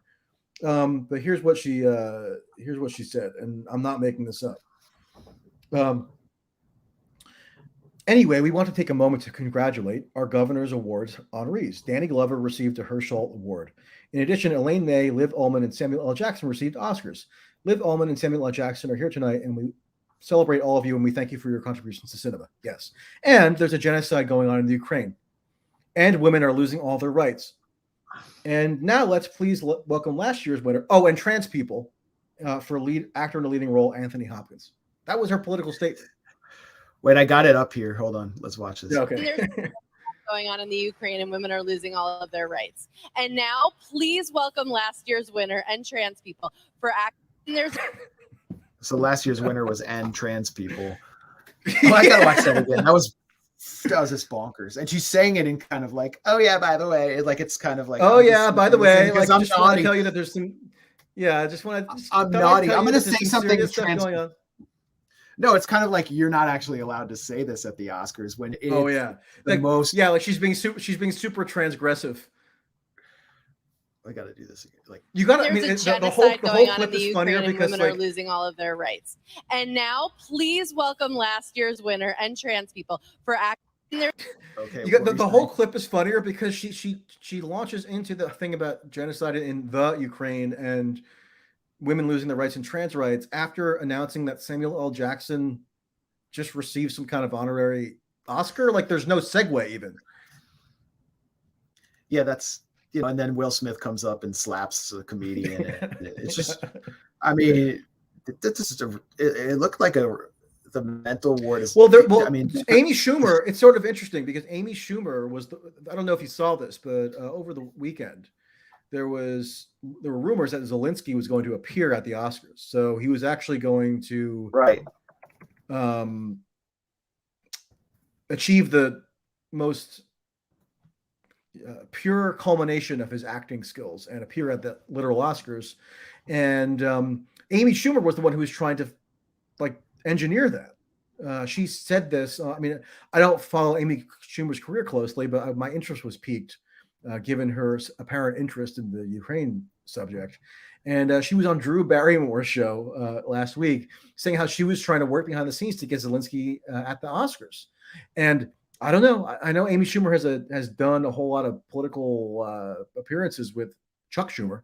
So I sort of wonder what involvement he may or may not have had in this Zelenskyy effort. But oddly enough, Zelenskyy didn't appear.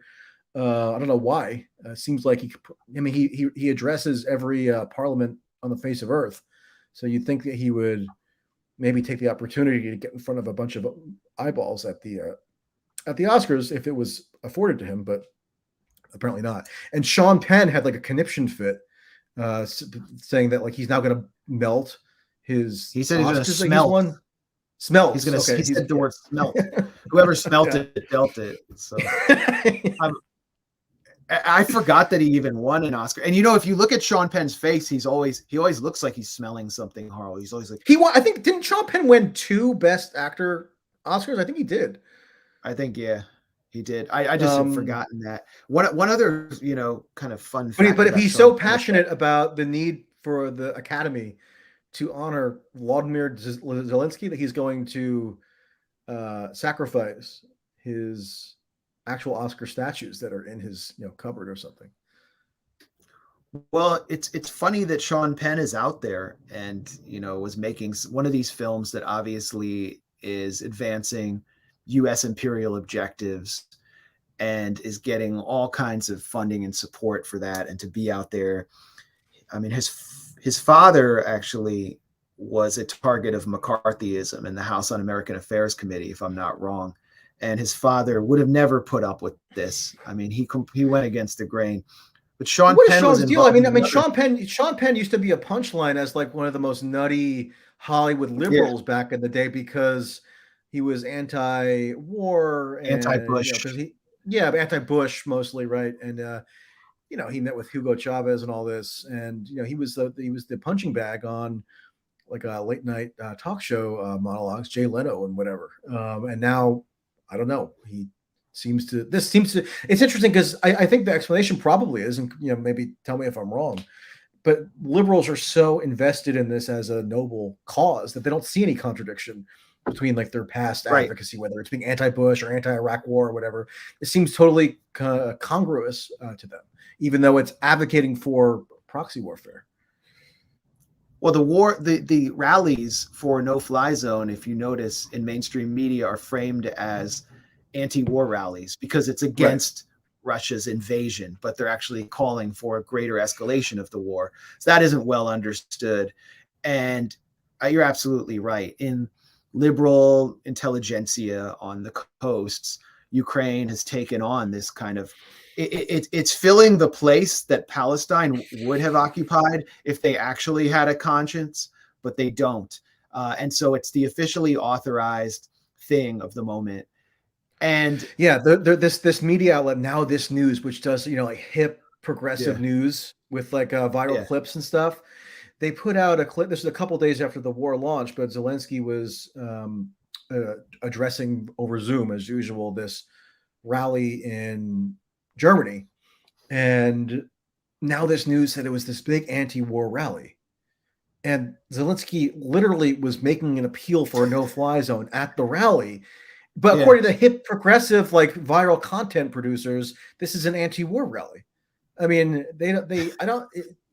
someone needs to either slowly and carefully explain to them why they're wrong about this, or just recognize that they're totally lost and are just kind of mired in this bizarre delusion. Well, I wanted to just make one other point about Sean Penn, which is that he was the dangle for U.S. intelligence and specifically the DEA, which is just the cat's paw of all U.S. intelligence in Latin America, to capture Chapo Guzman, the inspiration for irony podcasters. And so, how did was Sean Penn that? Work with Vice or something? Or am I misremembering? I think Sean Penn worked with some media outlet when he was doing that, but I don't remember specifically. Vice is spook adjacent. And Sean Penn was going in to interview this cat who stupidly thought that, if he's going there, he's operating alone and won't give away the location. And the DEA was able to follow Sean Penn into that. Was Sean Penn an unwitting actor there? Probably. He's not doesn't seem that bright. Like his denunciations of the Iraq war were like not very articulate, but nevertheless, he was like Bush is bad. Yeah, no, he would say Bush is stupid. George Bush's stained underpants, like just really bizarre stuff. George Bush is a disgrace to Texas. Yeah, stuff like that. I mean, and then you look back at liberal Hollywood during the Bush era. It was great that they were against the war, but they were just against Bush's Republican war. Right. And now Rob Reiner was another one of those kind of paradigmatic Hollywood celebrities against the war, right? And what did he turn into? He was like one of the top most insane Russiagate promoters. Well, he was a front man for this neocon initiative started by Bill Kristol, David Frum, right? And they just needed some actor. So I just know from being it's always primarily for them like just a function of them being just anti-Republican. I mean, that's like what their guiding philosophy is. They don't like the Republican Party, which is fair enough, but it doesn't like bespeak some really extensive kind of underlying philosophical commitment. It's just that they have a partisan tribal affiliation and, are angrily and vociferously against Republicans holding power. And that's all that really motivates them at the end of the day. And so Putin is identified with the GOP through Russiagate, but also, he rides a horse without a shirt and has some traditional gender values that he advocates. Well, they say it's not that he's affiliated with the Republican Party. I mean, I actually went back and read this speech recently. Hillary Clinton in August of 2016. The first time anybody ever mentioned the alt-right, it was Hillary Clinton, or at least in a prominent venue by somebody in her stature. It was Hillary Clinton who delivered a speech in August of 2016 where she said the alt-right was being exported and fueled by Putin. She said Putin was the grand godfather of the global alt-right. So he's kind of fermenting all these right-wing insurrectionary movements the world over. And that's why you see this kind of some allusions to Putin somehow loving January 6th. Even being maybe involved in the trucker movement in Canada. Also, there was this talk about how he was subsidizing Le Pen, in France, and on and on and on, interfering in the French election. Right. You remember all this history, right? So there's this ideological dimension now of how Putin is being framed, where they, on the liberals, have this really deep-seated emotional investment in taking it to Putin as their chief geopolitical foe. And then there's a kind of a sinister convergence here because the Republicans, some of whom had been at least preliminarily disinclined to endorse the latest interventionist gambit, they've now been swept back into the old kind of like Reaganite model of looking at Putin as this, also an ideological foe, particularly because they're saying, oh, he's aligned with China. We think China's communism is being exported around the world and they're our biggest competitor. And so we're back on board with like the pre-2016 paradigm of just viewing Russia as our chief nemesis. And the Reagan Library invited Tom Cotton to give like a keynote address, and that was coupled with the awarding of Zelenskyy in absentia of the Reagan Freedom Medal. And it was so now Zelenskyy joins, Margaret Thatcher and George Bush Sr. and all these kind of people in the pantheon of Reagan mythology as a recipient of the official Reagan Award, Freedom Award. And Tom Cotton was the one who announced that Zelenskyy had received it. And basically, he's saying that it's the second coming of the Soviet Union, and the U.S. must, and then Tom Cotton finds a way to fuse like, Crystal is the one who funded his Senate run in 2014 through the Emergency Committee for Israel. Remember that? It was all Paul Singer's money. Well, yeah. Well, one of the big and one of the candidates endorsed by the Emergency Committee for Israel in 2014 that the most resources went behind was Tom Cotton for Senate in Arkansas. But anyway, Tom Cotton thinks he can figure out a way to kind of finesse the MAGA movement and the neocon movement into a kind of a unified front against both Russia and China. And that's sort of his new ideological project. And I think it's working because if you look at recent polling, Democrats under Trump were by far the most antagonistic toward Russia. But now it's Republicans are either equaling them or surpassing them in the polls for their antipathy toward Russia. I think in part because if they say that like Russia's horrible, that's a way for them to also say that Biden is too weak and not confronting Russia enough. So there's a whole confluence of partisan motivators here that are creating like a recipe for consensus in favor of escalation that nobody is doing anything to blunt, really. Well, also the Sean Hannity factor. I think a lot of people forget he exists. But Tucker would do his thing, and he was. I mean, he's obviously a huge PR problem for the Biden administration and the State Department because he's sort of ripping to shreds their narrative before a massive national audience every night on Ukraine.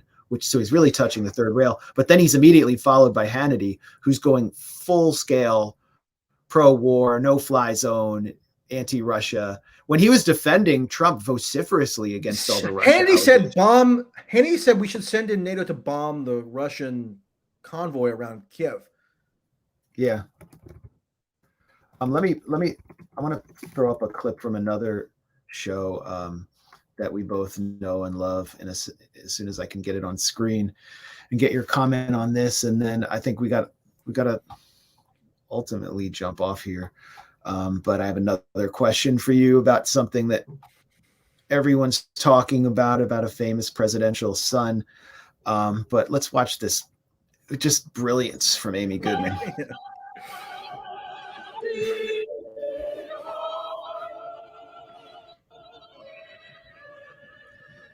The Odessa National Academic Theater Orchestra performing the Ukrainian national anthem during an outdoor concert this weekend called Free Sky, calling for peace and a no-fly zone. This is Democracy Now!, democracynow.org, the War and Peace Report. Oh, man. Peace and a no-fly zone. I guess nobody ever informed Amy what an oxymoron is. Yeah. I mean, maybe she just likes the music. I mean, Democracy Now! Always plays these extremely lame, like, folk soundtracks and stuff, and they're easy to, you know what I mean? Or like the world music. It's like that was the that was the Namibian children's choir performing, Silent Night, whatever. That was Michael Franti and Spearhead. With no more war. Her voice always goes up and she's like, China is detaining millions of Uyghurs. It just comes up out of nowhere. But yeah, and there's like a 67-year-old in Santa Cruz sipping their coffee going, yeah, that's right on. Got to do something about Putin, man. I mean, what's your theory on democracy now or democracy then? And do you think they're a factor in the lobotomization of progressives? Also, we noticed, go ahead. I'm not sure how much of a factor they really are. I think that they're just sort of one casualty of it. I think, the American left right now, it's just a total joke in that they give, and they did this throughout Russiagate too. I mean, they give a progressive rationalization for supporting these mainstream / national security state boondoggles.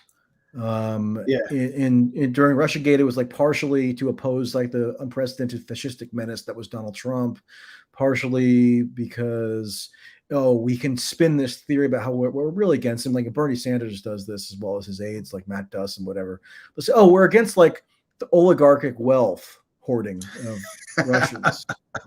And so that's why we have to do basically a version of the Bush freedom agenda and promote democracy the world over, which, Biden is just taking to its logical conclusion, which is with his blurting out that actually the policy of the U.S. is regime change in Russia. And, I talked about this with Anya, but I don't believe that. I don't see any reason to believe that was truly just some sort of impromptu ad-libbed remark that could be walked back. I mean, he was delivering a formal speech, and that was at the climax of the speech.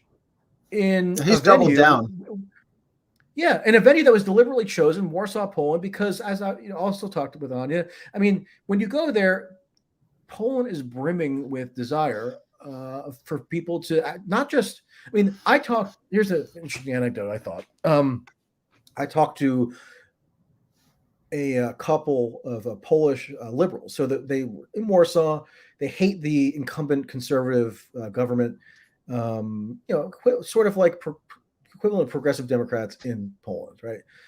And when pressed, they were saying, "Yeah, look, Putin. If we don't do something now, Poland's going to be invaded by Putin, and the only solution is for U.S. to send in SEAL Team 6 to kill Putin and actually dissolve the Russian state." I mean, those were the equivalent of like a Nancy Pelosi types in Poland. That's what their preferred solution is. And I think it's an incredibly widespread sentiment. That's why you see Poland government officials constantly coming up with these kind of harebrained schemes to cajole the U.S. into endorsing some kind of peacekeeping mission into Ukraine, or that whole thing with the MiG transfers and so on and so forth.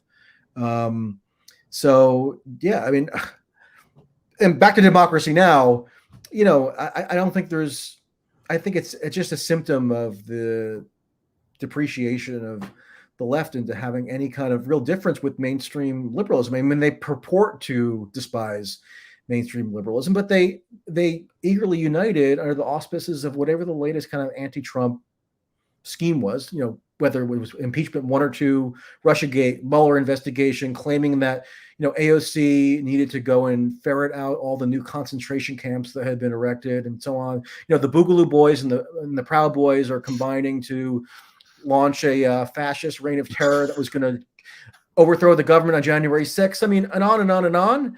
And, they kind of just meld together with MSNBC opinion. So there's not a whole lot of difference now at all between Democracy Now! and MSNBC. And I think it's a function of this kind of synthesis between, liberals and the left into this one kind of Borg where they all constantly uniting to support the latest NatSec initiative that has this like now patina of liberalism or progressivism associated with, like Ukraine. They went from George Floyd to COVID maximalism to Ukraine seamlessly.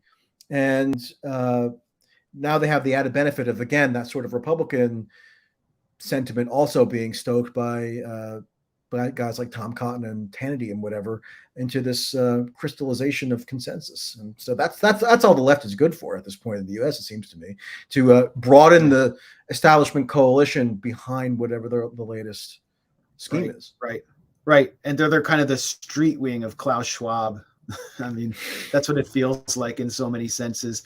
It was amazing to watch the left. And I don't mean, you had a large segment of the left supporting Russiagate, but the whole left, the whole organized left, down to the alphabet soup of little socialist parties whose membership couldn't fill up a laundromat, was supporting the liberal and big pharma consensus on COVID all the way until Biden started to relax things a little bit, and the narrative completely collapsed on every level. And then the lockdown left emerges, and it decides to take a position finally against the establishment, where after the narrative is collapsed and Omicron is ripping through the population, and it's much milder than Delta, they take the position that the government must abandon its duty to educate poor children and to put people under de facto house arrest again, and that the CDC is committing genocide by lowering quarantine from 10 days to 5 days. And then on February 24th, Putin launches his war, and the lockdown left just forgets that the genocide was happening and just abandons the whole thing, and it's all over. Yeah, that was a funny period in like December to January, where all of a sudden the main perpetrator of genocide on earth was Joe Biden. Yeah, and because the CDC, because the CDC reduced the recommended quarantine time, which CDC stands for Capitalism Death Camp. Yeah. So now the genocidal Joe Biden is our only hope to stop Putin's genocide, which I'm not sure really has been reconciled. And stop the leftists. Yeah. Yeah. It's interesting. Well, on Biden, last question, Michael, and you can go on as long as you want, because it's a big question. And okay. I didn't pull it up. I wanted to throw the Daily Mail piece up on screen. They just basically pulled together some of the emails that showed up in the laptop of Hunter Biden, which we now know is real because who the hell keeps all? I mean, if I was like into that type of stuff, I wouldn't keep it all on my laptop. But anyway, and bring it to a repair shop in Wilmington. It was funny. I actually went to that repair shop when I was covering 2020. Well, I mean, the repair shop actually was real. I mean, and they had a notice on the window saying, "Please, I've left." I mean, the shop owner had abandoned the shop because there were too many press coming. So there was some physical building there that allegedly was this repair shop that Hunter in his drug stupor brought the laptop to. What repair he needed, I don't know. Well, I don't think it happened. I think that was a cover story, and that the real repair shop was Mossad. But that's just my theory, because I mean, who else would have had the ability to snatch the laptop and then provide it to one of their close friends in Rudy Giuliani? because they had a real incentive in getting Trump elected again, because he was taking orders from Adelson via Jared Kushner. Maybe that's why Biden didn't take the call from Netanyahu. I mean, these are all just like crazy. Wasn't Adelson dead at that point? Well, his wife is running the empire, and right. The Adelson Foundation wasn't really being run by him anyway. He was just putting up money. And as we reported at the Grayzone, he was running like remember Adelson going to Trump rallies with the yarmulke that said "Make America Great Again" on it. I just loved seeing someone he's like a living anti-Semitic stereotype sitting in the front of every Trump event, just spreading anti-Semitism through his sheer existence. And then there's Jared there, just like with his sweaty face, just like, yes, I married into this family. Here's the Daily Mail piece. Here's what I was talking about. Let's put this up on. Oh my God. I actually never saw that. Really? He's a fellow redhead, so And there he is, also looking spry. Oh man, I mean he's a swinger. That is an alpha male. Yeah. R.I.P. R.I.P. See you in hell. He's like playing shuffleboard with Madeleine Albright in hell right now. Colin Powell. Powell, I don't know. Powell's looking, yeah. Maybe Colin Powell's in purgatory. He's in purgatory. He's in he's awaiting some board members of Jose Andres' Kitchen, former veterans of brutal campaigns in the Middle East. Look, we've got this article I'm dying to get your opinion on. Hunter Biden did help secure millions in funding for U.S. contractor in Ukraine specializing in deadly pathogen research.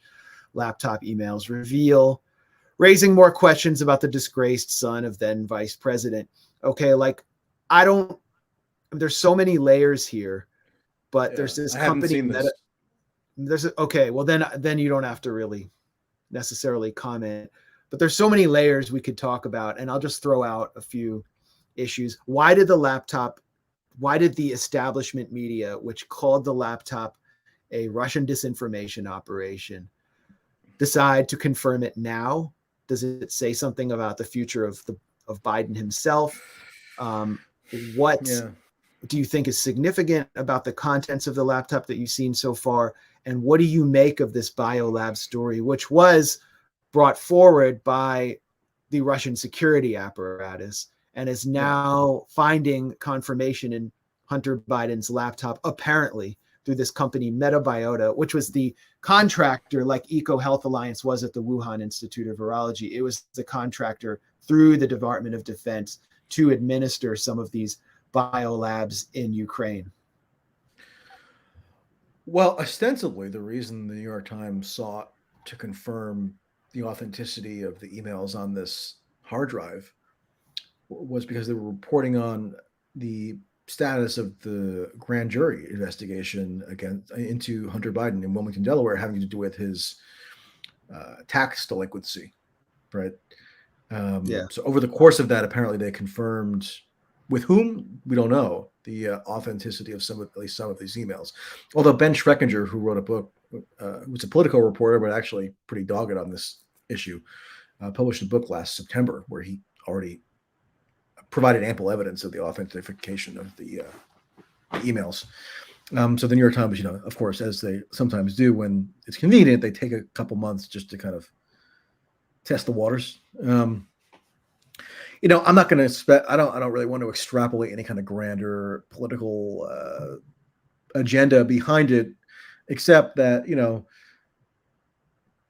note that Biden, in his most consequential trip abroad thus far as president, made about 35 comments in a row that had to be immediately walked back by the rapid response team at the White House that apparently monitor his every utterance, because they know that within 30 seconds they're going to have to issue some frantic clarification. And I don't know what that says about his mental competency, but probably nothing all that great.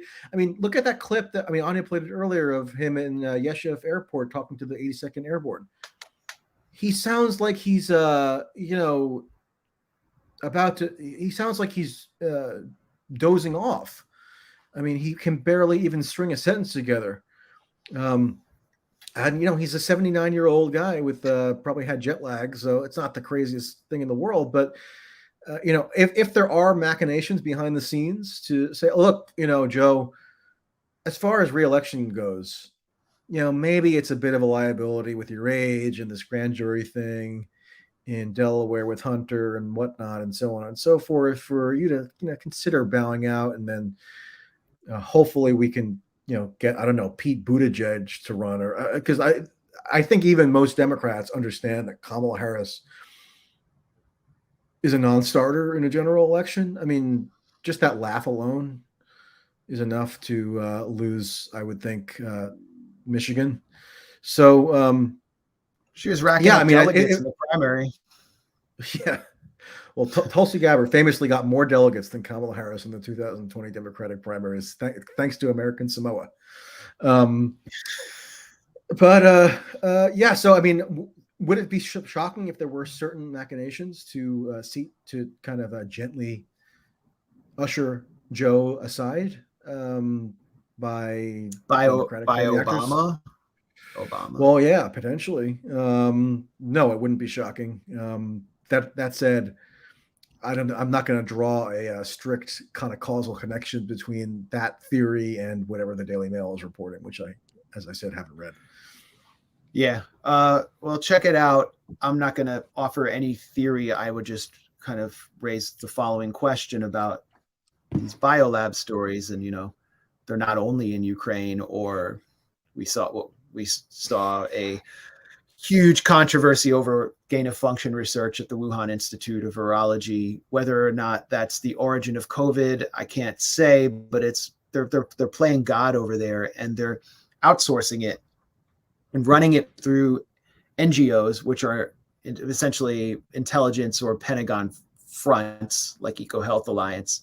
It was Pentagon's DARPA unit and USAID that was funding a lot of that research. And the Pentagon Biological Threat Reduction Agency was funding a lot of what was taking place in Ukraine. The question is, why not do this kind of research in the United States if the United States is funding it? Why is it so sensitive?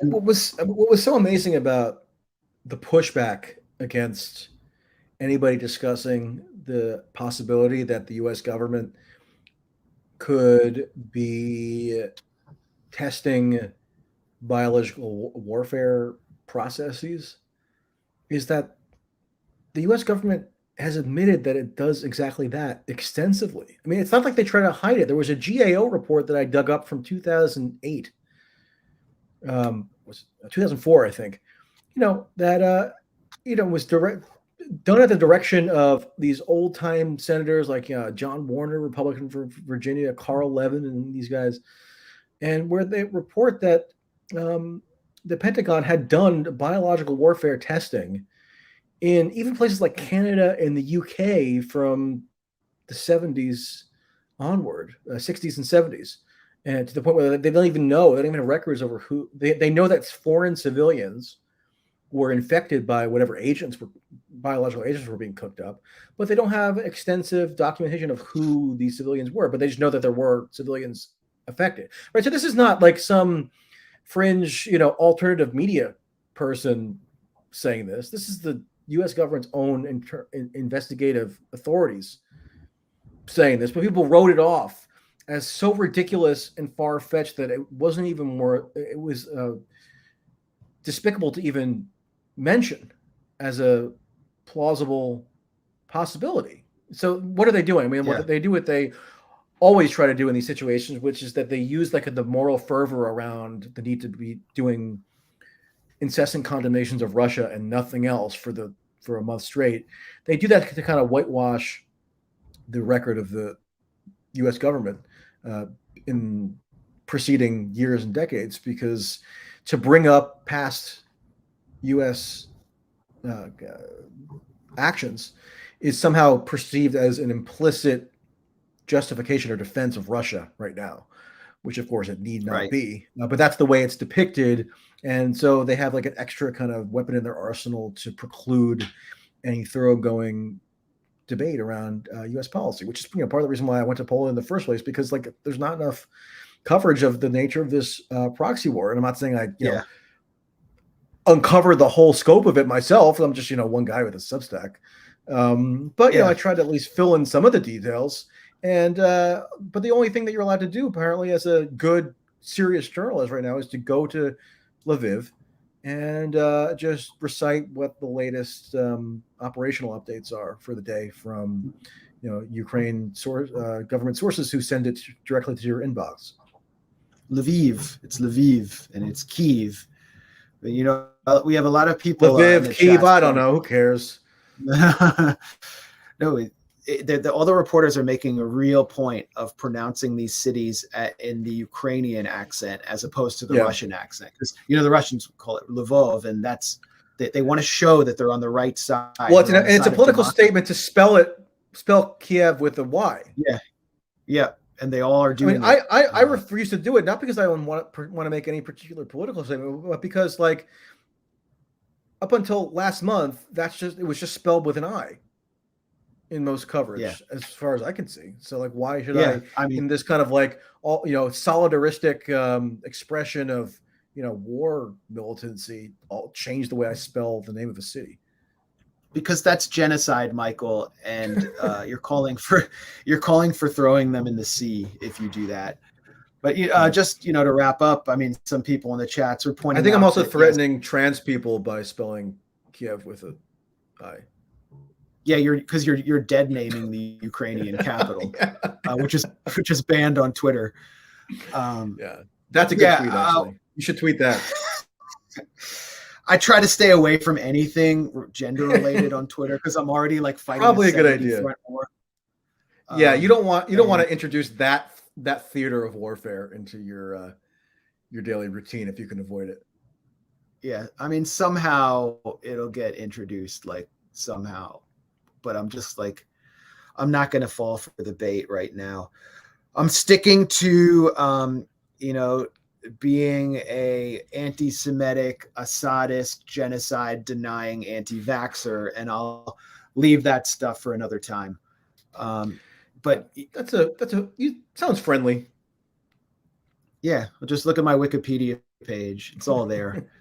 I don't know. Anyway, the characterizations of me seem to run the gamut. I don't even know how to summarize them anymore. It's just, I'm a loser. I shouldn't be in Poland. I should be in Poland, but I'm also a coward for not going to Ukraine. I shouldn't go to Ukraine because I'm going to be funneling information to Russia. I don't know. It's a lot of journalists also are on board with these attacks on me. I think they're the most ardent trolls. Interestingly, if they're such masterful reporters, why don't they spend more time reporting? Well, their idea of reporting is to target people, like to punch down, to target people weaker than them. Like at best, they're going to go after like the financing of truckers, but they're not going to go after their sources who are in the State Department or wherever. I mean, these are access journalists, they're clamors, and you piss them off consistently. You're like this thing that lives in their head. It's totally unintentional, though, and I apologize and I disavow. I would never want to annoy journalists who I despise. Yeah, I mean, I stopped really engaging with them. I look in my mentions, they have verified mentions because I'm verified because I got in before like you couldn't get verified unless you were you had like a chip in your brain, handed down by unless you could get it, or unless you could get like the NFL to do it for you or something. Yeah, exactly. So you have to have some major corporate institution get you verified now, but I did it so I can look at my mentions, but I can also look at verified mentions. And I have my tweets have like 3,000 likes or whatever. It's going around, but 0 verified mentions. Like, you cannot touch me. It's like it's worse than like, it's the worst variant is like retweeting me. So yeah, I don't really. I remember I got a this is a couple years ago now, but a Washington Post reporter told me that after he retweeted me, which seems like a trivial thing to do, right? Not that big of a deal. Who the hell cares who retweets who, you'd think. But when he retweeted me, it caused like a firestorm, enough of a firestorm within the Washington Post that he received many messages reading him the riot act saying no more retweeting me because that you might end up with a was it Dave Weigel? It'd be a shame if something happened to you. No, it wasn't. Was it Weigel? Oh, well, I had a similar experience where up and coming Corbynite journalist who's gets on the late night shows in London a lot, Grace Blakely, said that my book, The Management of Savagery, was the best book. Oh yeah, I remember she'd read. Just a savage takedown of the U.S. Foreign policy establishment and liberal interventionism. Everybody and lots of people made sure to inform her that you are problematic. Yeah, I'm problematic. And so she immediately not only took down the tweet, she then denounced me as evil and a sadist or something, or maybe she was calling me an ass sadist, but I think it was an sadist. And then she blocked me after that. After loving my book, I go from being like a beloved author to being blocked in the course of 3 days. Wow. So it's like it was like career lessons. It was like a penitence ritual that she had to perform to disassociate from you. Maybe I should denounce you on this video stream just to cover my bases. All right, I hereby denounce you afterwards. Okay. I hereby denounce you. You have to do it afterwards in like a series of tweets. You have to do it, and like I'm going to denounce you, and I'm going to like show my ass on the screen. Well, before you can do that, you get to moon the screen. I think we should we should. I'm not going to conclude. Well, I know there's some people out there who would love to see that, but I'm going to keep you in suspense. I'm not one of them, and instead I'm going to Google Amy Schumer doing the same, since they're so anyway. Michael, thank you for joining us for 2 hours, sharing all of your insights and your actual reporting. It's infuriating that you're out there doing actual reporting. It's contemptible that you went to Poland, and you deserve to be denounced by everyone for going to semi-secret bases and exposing this complete ban on information about a secret proxy war being run on the border of a country whose president is essentially lobbying for World War III. So on behalf of everyone at the Grayzone, shame on you. Well, I'm in agreement with that denunciation of me, and I too disavow myself. So, but now let's sing Kumbaya. So Kumbaya and Democracy Now will play. Democracy Now will play our recording. Where now? Yeah, this was Kumbaya by the Weaver family and Arlo Guthrie. I'm being told there's a Jimmy Dore live, so we're like losing viewers rapidly. But thank you again. Thank you to everyone for watching, for liking this video, for subscribing. Thank you for the super chats. And Madeline Albright, see you in hell. See you in hell.